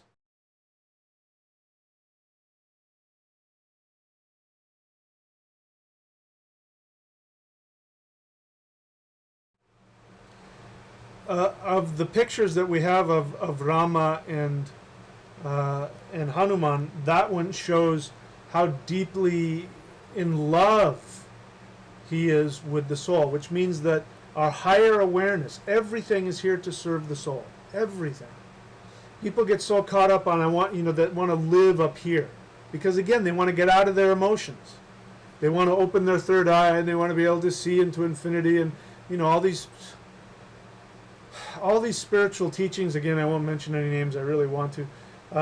That teach about having no emotion and no attachment. It's garbage. There is nothing spiritual about being disconnected from your joy, your happiness. And that means there's nothing spiritual about being disconnected from your sadness and your pain. You have to have it. The only way to get to the soul, if you have pain in your life, is to experience your sadness, to cry it out. And as you see there, now, if you've ever read the Ramayana, the stuff that Rama has to go through and that Sita has to go through. I mean, they have to go through such tragedy to get to, the happy ending. And here you have higher awareness. You have Hanuman. His complete desire is he's just devoted to the happiness of the soul. That's all he wants. He just wants them together again and happy. That's all that he cares about. So the reason why Hanuman is a primate is because he represents us. He represents human beings, our physical aspect of our humans, that we are capable of being these higher beings.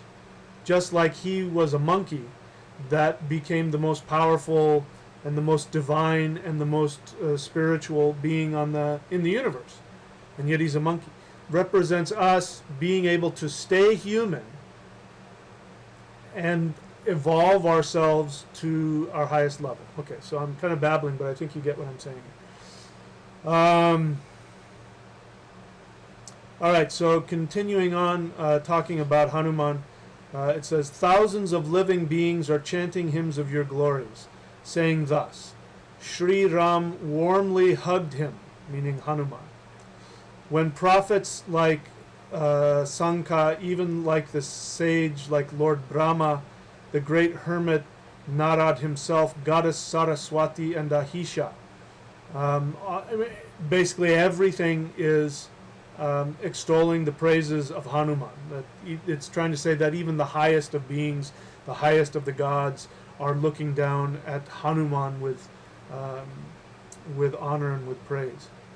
Even Yamraj, which is the god of death, Kuber, the god of wealth, and the direction lords. These are the mighty powers that are protecting the four directions, have been vying with one another in offering homage to your glories. It means that all of the gods, even the god of death, the god of wealth, even the gods that separate the four corners of the universe, are all fighting with each other, trying to give the best gift. Who is the one that can give the greatest glory to Hanuman? Because Hanuman, among all of the beings in the universe, is the one that's most devoted to the soul. Which means this: all of the gods are all here to help you connect with your soul so that you can feel joy. This is really, really, really important. You know, I teach, when I give Vedic readings, I give people mantras. I tell them, here are the planets that are working with you. Here's the specific names of the specific deities, which I can see in your chart. It's different for everybody. But you are aligned in a certain way so that, you know, certain deities and certain planets will align with you and give you strength and help you do what?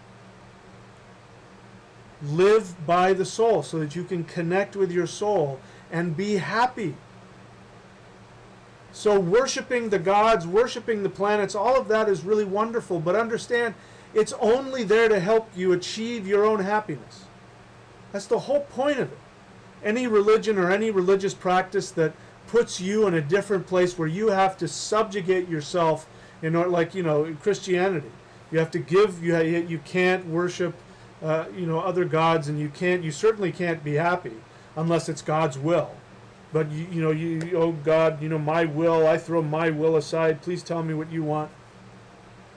That's not the same as surrendering to the universe so that the universe can give you your deepest desires. That's again what Qigong is. Qigong, energy work, pranayama, is a way of surrendering your physical body and your intellect to the power of life force energy, which is going to guide you back to following your soul. Okay? Does that make sense? Going on and on and on and on. Let's go further. Speaking about Hanuman, you rendered a great service to Sugriv. You united him with Sri Ram, and he installed him on the royal throne. By heeding your advice, Vibhishan became Lord of Lanka. This is known all over the universe. This would take me forever to go through all of this. These are talking about the different characters in the Ramayana. Basically, after everything, that Rama and Sita reconnected, and basically when the human being is back in alignment, then what it's saying is that all of these other forces within the body and within the universe align to put order into your life and into the universe. So, again, higher awareness is what is the main chief that allows us to get into balance with ourselves, so that everything is functioning the way it should be. Let's see. Again, talking about Hanuman, on your own you dashed upon the sun, which is at a fabulous distance of thousands of miles, thinking it to be a sweet, luscious fruit. So again, we have to understand it doesn't literally mean thousands of miles, it's something else. But point being is that it's saying that the sun is very far away. But this is talking about a story of when Hanuman was younger, he went and tried to swallow the sun because he wanted to consume it. What that means is that, again, you know, as he matured, then that changed. But I mean, there's a whole story about him and Indra and all that kind of stuff, but I won't get into that right now. But this idea that Hanuman, higher awareness, wants to consume the soul is that, again, it's saying that higher awareness is sees the soul as something beautiful and sweet to consume. And that, again, you know, again, the higher understanding is that instead of consuming it, he serves it and worships it. So this can also be us as well, because, you know I've certainly experienced this, where we have this awareness that we feel disconnected from the soul. When people say, I wish I could see God, I feel so disconnected from God, I want to see God, I want to go to heaven so I can see God. What they really mean is that they feel disconnected from their own soul. And what they really want is to be connected to their soul, because they intuitively know if they can connect to their soul, they will connect to infinite bliss, infinite joy. And so we're sort of seeing this played out in Hanuman, you know, supposedly as a child, you know, he wants to consume the soul because he sees it as this beautiful fruit. And then, of course, as he gets older, he worships it. Okay. Carrying the Lord's signet ring in your mouth, there is hardly any wonder that you easily leapt across the ocean. This is talking about, again, you know, it's talking about all the things that happened in the Ramayana, but it's changing the order of it around. And it's talking about, again, that in order to make the leap across the ocean of our physical instincts, specifically our sexual instincts, in order to get past that and free the soul, we need the higher mind, because that is what Hanuman did. He leapt over the infinite ocean to get to Lanka, which was the root chakra. You are the sentry at the door of Sri Ram's divine abode. No one can enter it without your permission. So this is saying that higher awareness is, in order to get to our soul, we have to use higher awareness. So if we are not using our higher awareness, if we're disconnected from our soul, if we're out of alignment and we are trapped in the root chakra, if we are trapped in that, then what that is saying is that we need higher awareness. And if we're going to use meditation, that's the whole point of meditation, if we're going to use energy work.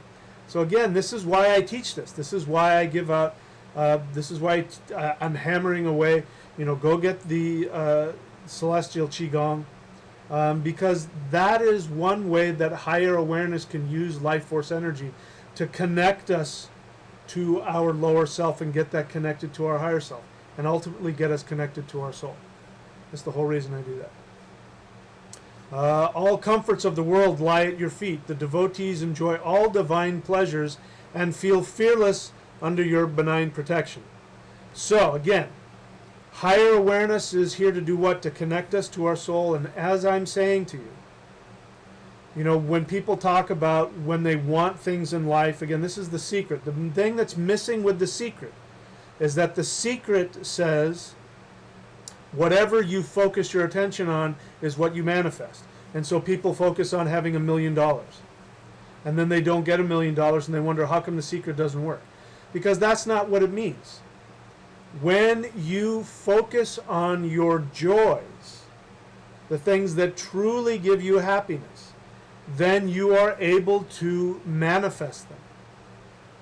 And so it says here, all the comforts of the world lie at your feet. The devotees, which means the devotees of not just Hanuman but Rama, the people who worship higher awareness, who worship their own soul, enjoy all divine pleasures. So the word divine pleasures in there, is saying that these are things that make you happy. It's not making a difference between good and bad pleasures, like, I have to stay away from those pleasures because those aren't good. It means that only the pleasures only the things that give you pleasure are going to be in alignment with your true soul, your divine nature, divine pleasures. And when you're in connection with your soul, you feel fearless. And when you're in that fearlessness of being in the soul, your higher awareness will constantly protect you. This is what happens when people have visions of guardian angels, or when the elves or the ancestors appear to them. That's a sign that their higher awareness is protecting them. So when you are following your true path, your deepest desires, your higher awareness will protect you. You don't have to worry about it. You can be fearless. And again, that's what do I teach? I teach that in order to be that what the matrix does is that the matrix rewards you when you act out of fearlessness. Okay? All right, so we could keep going, but I'll open this up, see if there's any more questions. So let's go further here. Question. Okay, I answered that already. Dagara says, do you have any suggestions to shut off the intellect while doing everyday chores and tasks that don't allow meditation? Yeah. This is what mantras are for. So my suggestion would be to get a reading from me so I can find out in your chart which planets are really trying to help you connect to your soul. From that, I'm going to find out specifically in your vibration which deities want to work with you, and then I can find out which mantra which will connect you with that deity. Now, you can go, typical one, Om Namah Shivaya. You can walk around the house chanting Om Namah Shivaya, Om Namah Shivaya. And it doesn't matter. The thing that's great about mantras is you don't have to be fully focused. The sound, repeating the sound, is going to align the unconscious mind, and eventually it gets stuck in your head and it starts doing it on its own. That is a way to program your unconscious to get rid of all of those self-sabotaging things so that you can operate from the soul. That's what it's all about. So that's one suggestion. Okay. You got a reading. Okay, so I got a reading. Ketu is affecting the crap out of my moon, so I'm always thinking off in La La Land. Well, yeah, I mean, if you got a reading from me, I must have given you a mantra. So you can just walk around the house chanting your mantra. That will be very helpful for you. Okay, so moving on. Let's see, how long have you been? All right, so let's see if I can get through this. If I'm able to interpret what I'm reading, if I see something in there that really stands out, I will. Otherwise, I'll just read through it, because otherwise we'll be here all night. Okay, so talking about Hanuman again. You alone are befitted to carry your own splendid valor. All the three worlds tremor at your thunderous call. So remember, all of the three worlds are the three selves. And what it means is that, again, this is the importance of the higher self. This is the importance of life force energy. Remember, I say, who is the Lord of life force energy in the Vedic tradition and in the Norse tradition? Is the thunder god. So what is it that this says right here? You alone are befitted to carry your own splendid valor. All the three worlds tremor at your thunderous call. So it's saying here that life force energy, when combined in meditation, all the three worlds tremble, which means they align. Trembling meaning that when we are out of alignment, we are sort of shocked back into our alignment. Again, lightning. You see all the all of these symbols are there for a reason. So, okay, so I'm going to go further, but before I do that, I'm going to take a little break here and put some ads on, and then I'll come back, and if there are any questions, I'll answer them. All right, so I'll be right back.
Okay, so let's see if there are any questions here. Nope, I don't see any questions. All right, so let's move on and see if anything else comes jumping out at me from the Hanuman Chalisa. Okay, so talking again about Hanuman. All the ghosts, demons, and evil forces keep away with the sheer mention of your great name, O Mahavir. Mahavir means supremely brave. So remember, I keep saying that, you know, if in doubt, the first place to start is to be trusting. Trust that the universe will take care of it. Do not operate out of fear. When you do that, all the ghosts and demons and evil forces keep away with the sheer mention of Hanuman's name. What that means is that the ghosts and demons and evil forces are those things within you: fear, pride, ego, self-destruction, lust, all the things that your obsessions, all the things that keeps you out of being in alignment, all the things that cause you destruction. Higher awareness through life force energy and meditation is one of the ways to drive that away. In fact, the celestial qigong comes from a practice that was called spirit fighting by my teachers, because it was a practice used to actually physically fight evil spirits. Go into a haunted house, and there were times when I was practicing it, especially, I'd walk into a place and somebody would just get up and walk out of the room, like they were a zombie.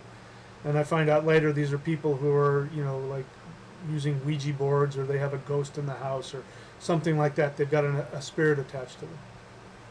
So this idea is that we can use our higher mind to drive away our fears. So again, if somebody is in fear and can't get out of it, do some kind of life force energy work. Pranayama, qigong, something that connects you to life force energy, because that's going to give you the strength. And it will also, your higher mind will automatically come in and start driving away fear, allow you to see things more objectively. All diseases, continuing along, in the Hanuman Chalisa it says, all diseases, pain, and suffering disappear on reciting regularly Sri Hanuman's holy name. Okay, so this represents, again, when you act out of fearlessness to follow your deepest joy, that is what can cure pain and disease and illness. And I shared my experience of how I did that when I, even though I had no money, I had no family. I had no friends. I had no place to live. I was racked with physical pain. I was going to go on to disability, and I still acted towards following my deepest joy, which was to move back to Southern California and spend my life surfing. That's what I wanted to do.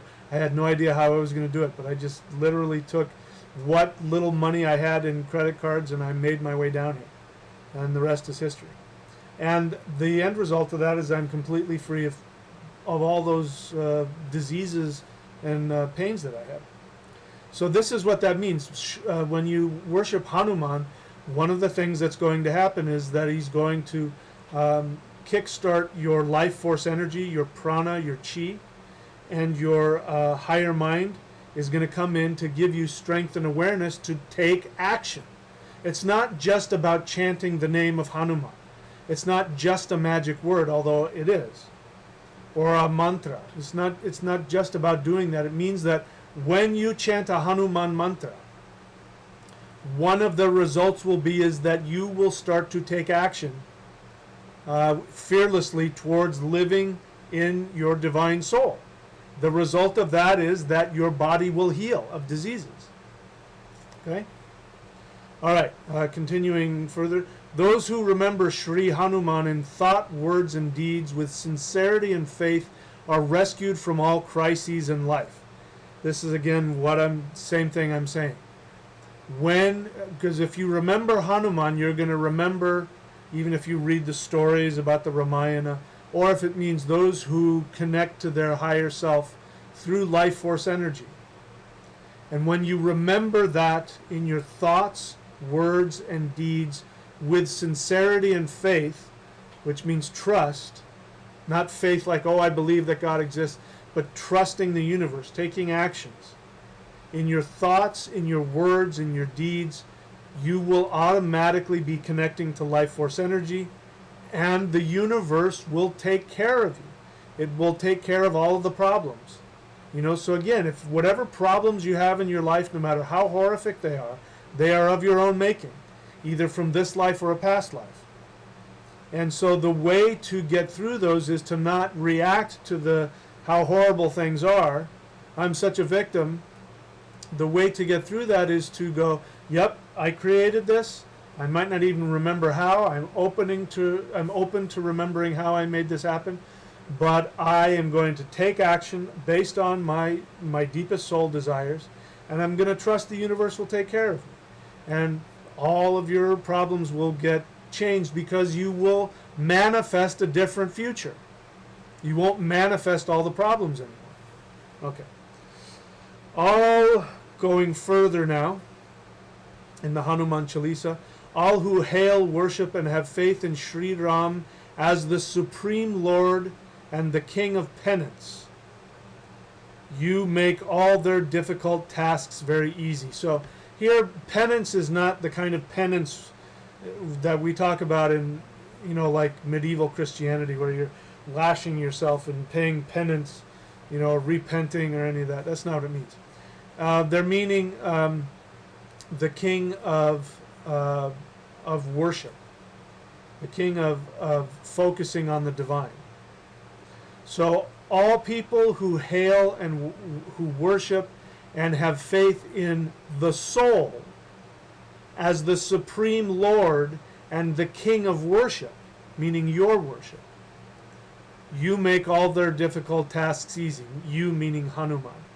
So what it's saying here is that people who know that their soul is the ultimate, that your happiness, the things that bring you happiness, again, your soul is joy.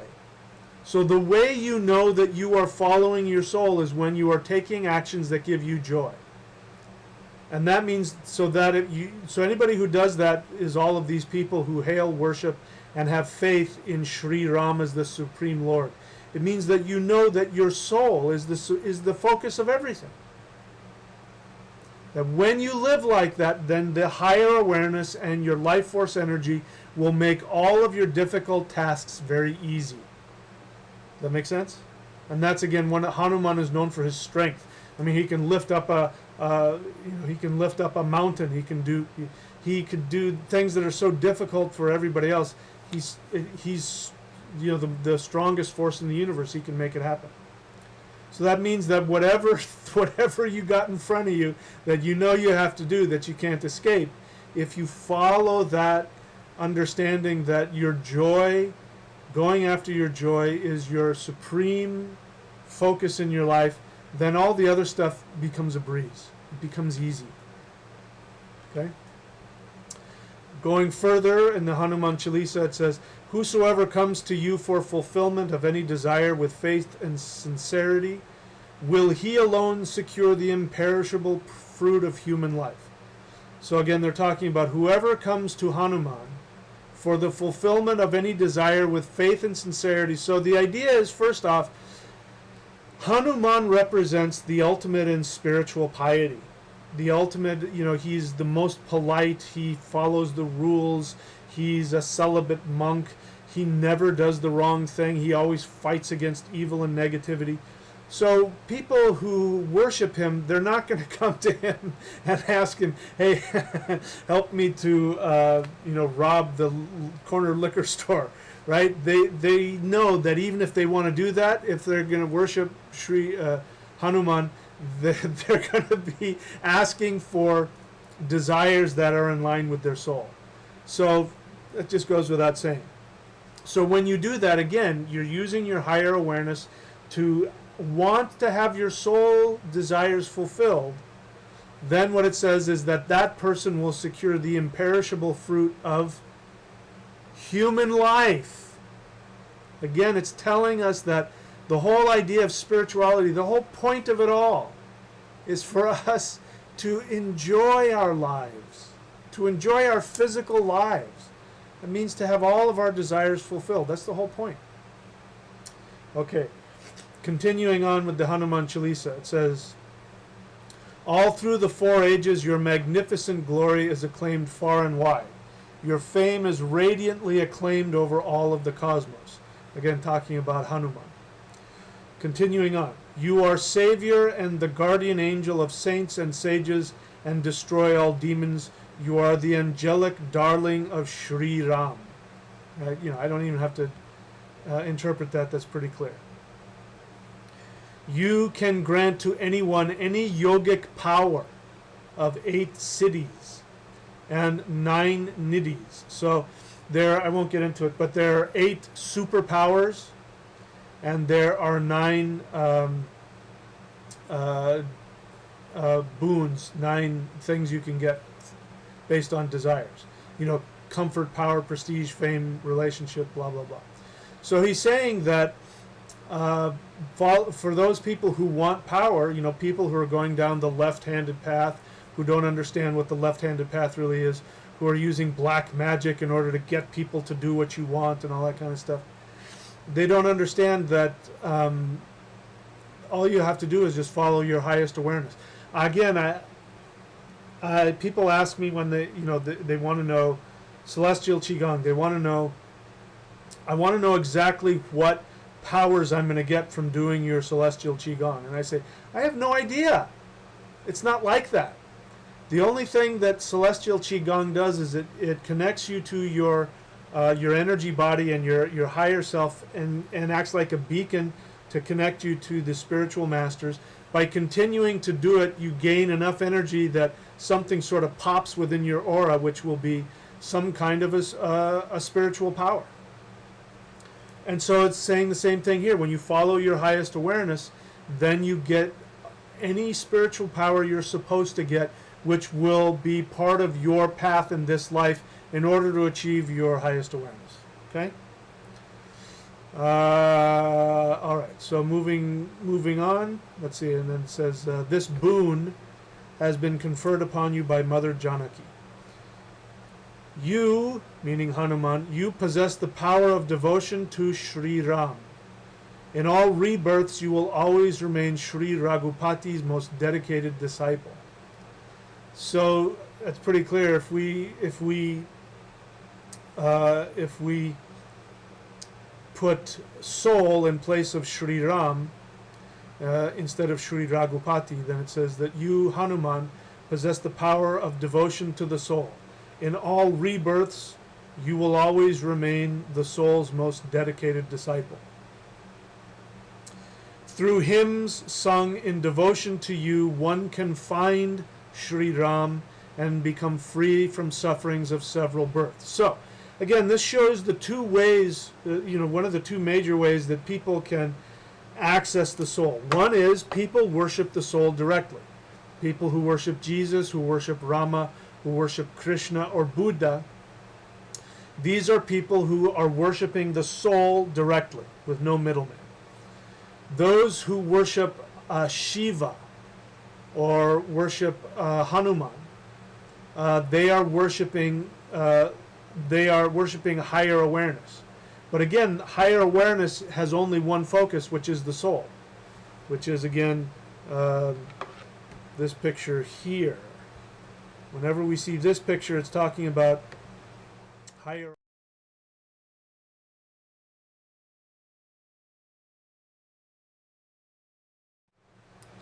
That picture is talking about higher awareness doing one thing and one thing only. So it's all coming back to the infinity of the soul. Everything in the universe is focused on the soul. It's the most important thing. So we either get there by going directly to it, or we get there by using our higher awareness. So, and depending on what your karmic path is, your orlog, past lives, that's going to determine what will work best for you. Okay? And so this is one thing that the Krishna worshippers have accurate. So again, if I haven't told you, people who worship Krishna are people who are worshiping Vishnu. All Vishnu worshippers are wanting to come from the heart center, which is why they become super religious and why you see them on the street and they sing, and whether they're Buddhists or whether they're Krishna followers or whether they're Christians, they're trying to get people into their church and all that. That's because that's how the soul wants to connect. It wants to connect with people, right?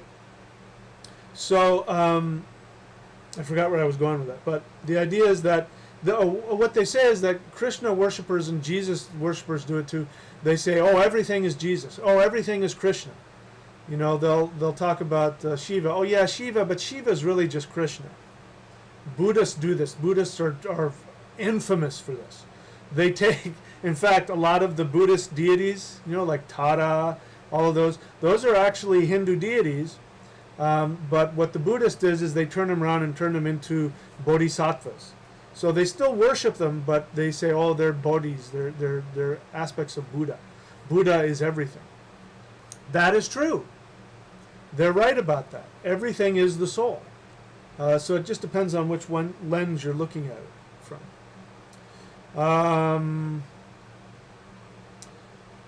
Let's see, where did I go? All right, so the next one here, reading the Hanuman Chalisa.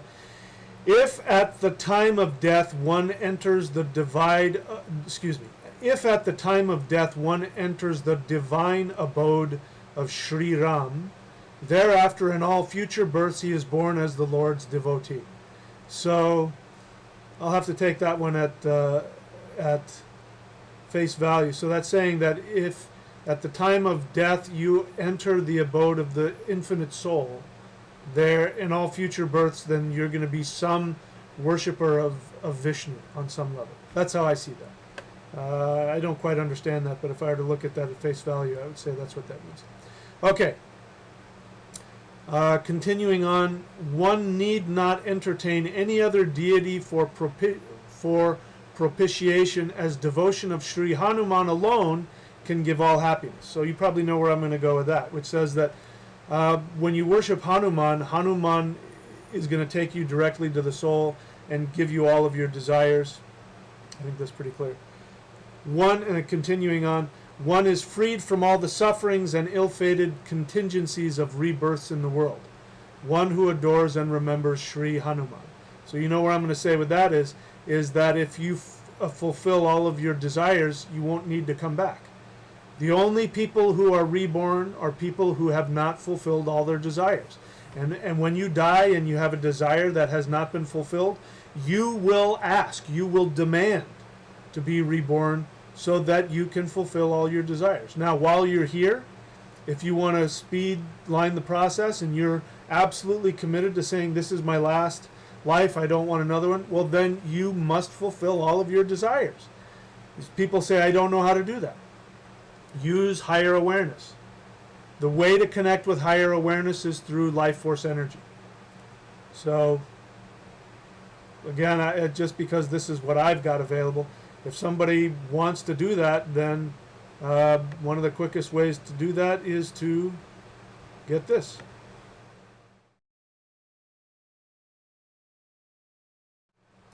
Or go to qigong.thunderwizard.com, because what we're seeing here is that the higher self connected with life force energy will teach us how to fulfill all of our deepest desires, and when we can do that in one lifetime, we'll never have to come back. Okay, continuing on. Hail, hail, hail, Sri Hanuman, Lord of senses. Let your victory over the evil be firm and final. Bless me in the capacity as my supreme guru. So again, this is somebody who chants the Hanuman Chalisa, is somebody who is seeking the Shiva path of finding the connection to the soul. So again, there's two main paths. One is to go directly to the soul by worshiping like Rama, Krishna, Buddha, Jesus.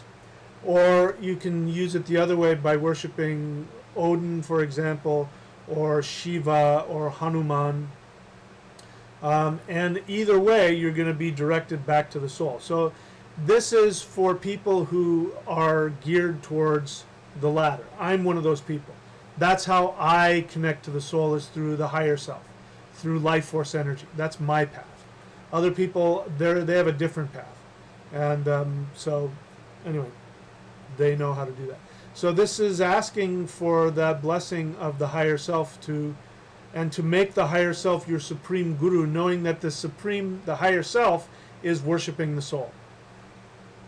Okay, one who recites this Chalisa 100 times becomes free from the bondage of life and death and enjoys the highest bliss at last. So as soon as I read that, I felt all this joy coming up, which means that there's something true about that.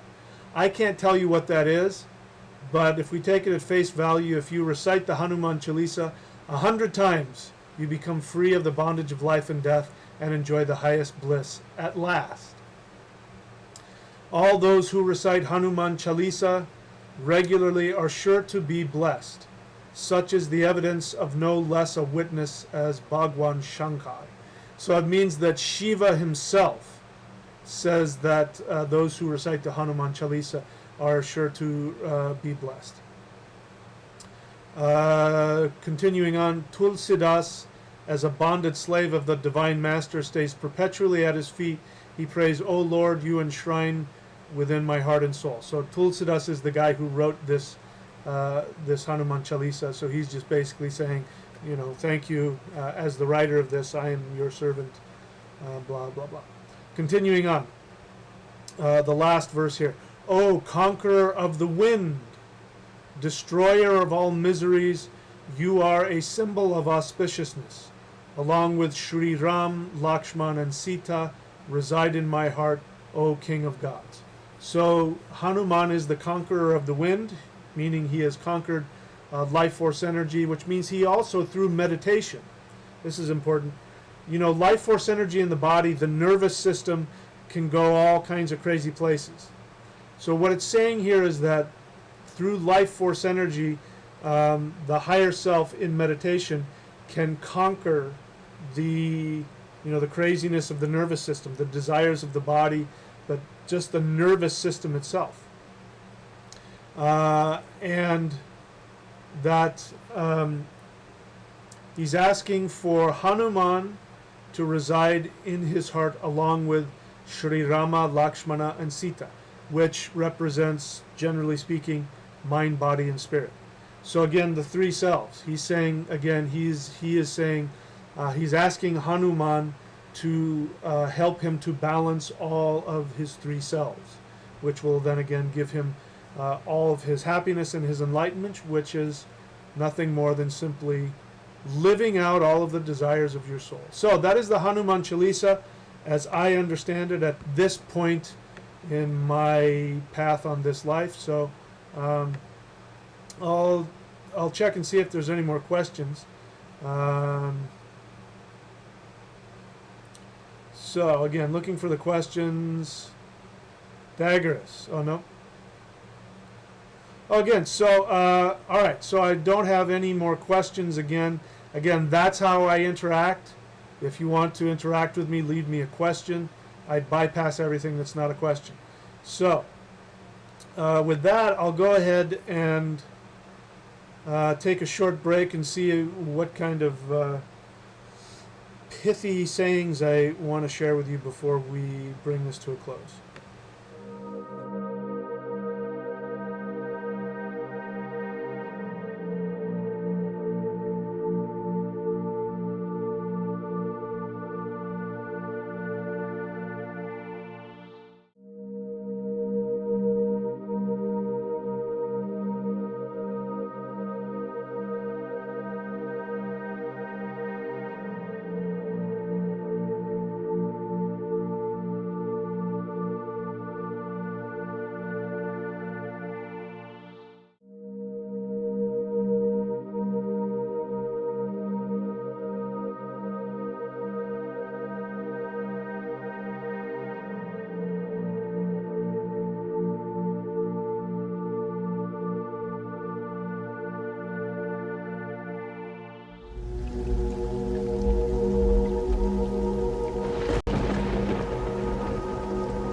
Okay, so I think there's one question, and then I do have some thoughts that I want to share with you towards the end. So, Daggerus asks, "What planet is Odin?"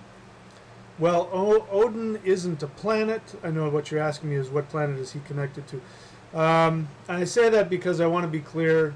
You know, sometimes when I talk about certain deities being certain planets, it may sound like I'm minimizing them. So every now and then I have to say, the deities are not planets. But what you're asking me is, which planet is Odin connected to? And that would be Mercury. Odin is the aspect of the intellect that has been completely, totally empowered to the divine, which is why, the whole idea of Odin sacrificing himself on the tree of life was the intellect dying to its two-dimensional limitations. And so this is what Odin says. Odin says, "I sacrificed myself to myself." And as the result of that, he saw the runes. The runes were revealed to him, the runes being the eternal mysteries of the universe. And because he's Odin, the intellect, the runes are the letters, the syllables that if you master them and understand them, then you can actually create the universe. You can create everything. So this is one of the things that the runes do. This is why it is Odin who masters the runes and sees them, because it's, when he sacrificed himself to himself, it represents the human being dying to their ego limitations, which keep them stuck in the dualistic understanding that gets them stuck in dualism. And when you can break past the intellect and get to the place beyond that, then what happens is the mysteries are revealed to you, and then your intellect can serve your spiritual mind, and then the intellect can do things, because the intellect is the only thing that allows us to differentiate. So when we're talking about letters, which is what the runes are, the ancient Germanic letters of the alphabet, we are using the intellect. Because truth of the matter is that whatever those runes represent is beyond two-dimensional representation. So it's saying that once you get to that place of Odin, that you've died to your limited ego, you can expand beyond duality, and then you can come back to duality with an understanding. And this is one of the things that teachers do, because teachers are people who take the divine truths that cannot be put into words, and they put words to them. They explain in words what cannot be explained. So anyway, I hope that answered your question. That's what makes Odin who he is. So again, there's no more questions, so I'm going to share with this.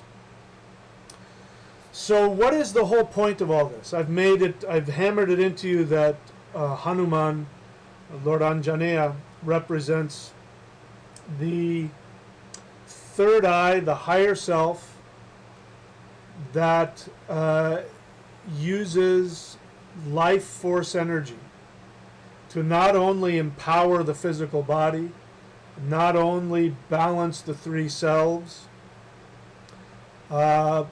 uses the life force energy to awaken the kundalini, to open up all the meridians, and all of those things that I just mentioned. The whole purpose of those things is to connect us to the soul, so that we can follow our deepest desires and live fearlessly, live in joy, live in bliss, and never have to be reincarnated again. And so Hanuman is the one who destroys all of those negative things that block us from that. And so this is why I teach energy work. I'm not teaching energy work so that you can accomplish some magical feat, which you might be able to do. When I was doing spirit fighting and I was training 4 hours a day and I was 145 pounds and I ate almost nothing, and I was faster than, I was doing all kinds of crazy things, barely touching people, and people all doing stuff that you only saw in movies.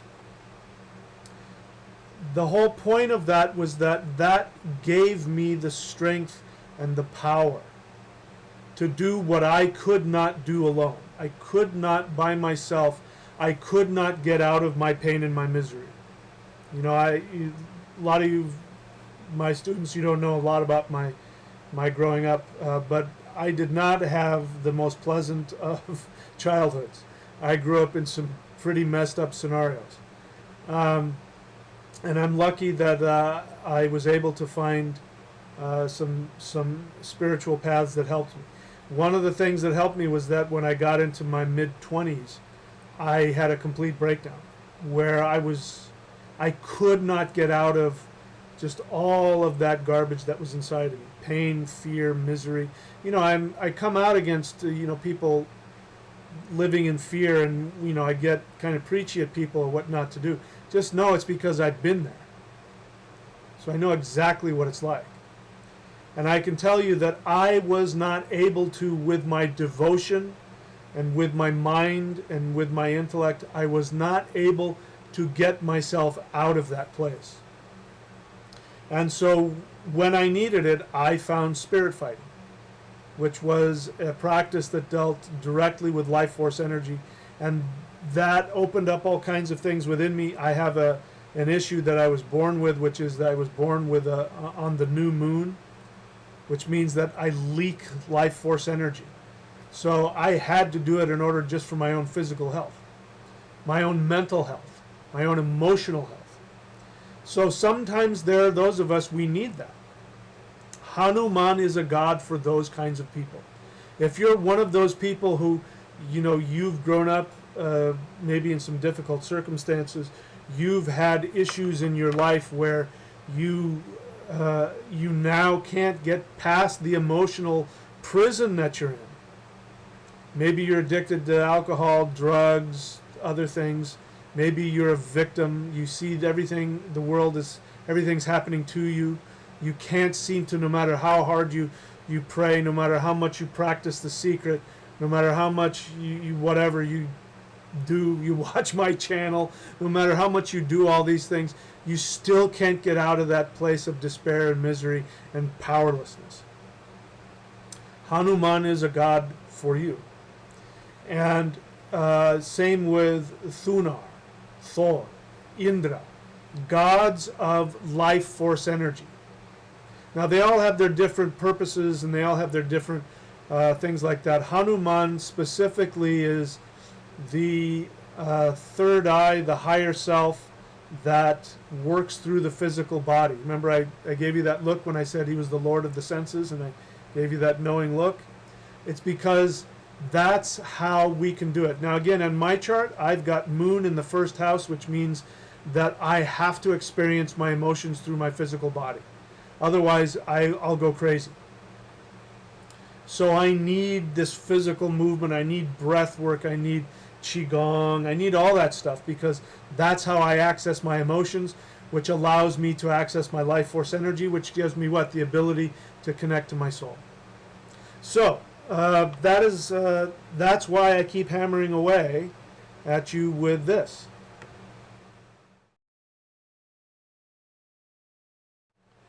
And that's why I keep telling you to go to qigong.thunderwizard.com. Because, and if you want, just go, just worship Hanuman. Or find, my suggestion is find a Vedic astrologer who can show you which version of Hanuman will best work for you. Mine is Anjaneya, and that's in my chart. So I don't worship, I don't use a Hanuman mantra, I use an Anjaneya mantra. Anyway, so I think I've made my point there. The whole idea of meditation, I'll shut up with this. The whole idea of meditation is not to get to this empty place where nothing is happening. That's not the point of meditation. That is one of the side effects of meditation, is that you can get to this place of peace where your head isn't giving you a hard time. But that's not the point of meditation.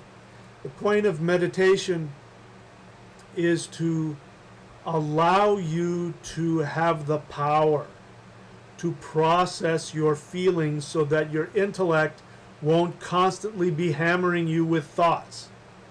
Have you ever wondered why there's constantly thoughts going through your head? That is your intellect trying to divorce you from your emotions so that you don't have to feel them.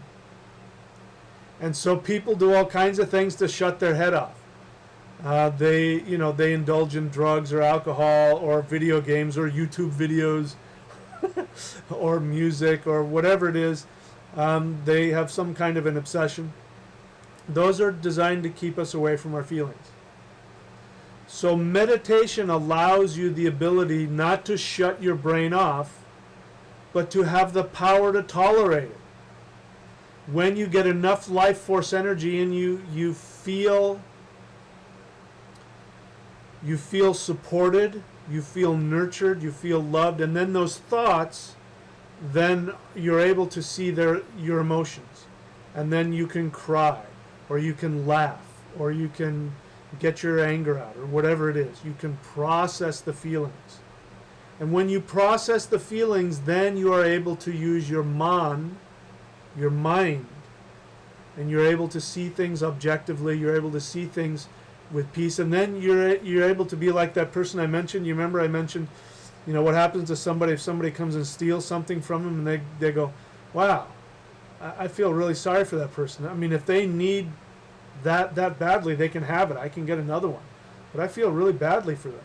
I mean, that's somebody who has enough life force energy in them that they are without fear. They know the universe will take care of them. So this is one of the benefits of life force energy work. And, I don't know how I sort of got on this, but, this is what you can get by worshiping Hanuman or any life force energy deity. This is one of the things that you get. And you also get true mind, because one of the things that life force energy will give you, when you have that fearlessness and when you have that meditative mind, because again, Hanuman is a master of meditation. Indra and Thunar are gods of the mind. You have this ability to use your whole brain, which means that you can operate from true objectivity and have peace. And anyway, at this point now I'm just kind of babbling. So I think we're all done unless there's any last minute questions. Nope, no more questions, so we're done for today. So that's it, my friends. Thank you so much. And thank you, Lord Hanuman, for just being here. I could feel his presence with us today. I feel a lot of energy in my body, and I feel a lot of happiness and a lot of joy.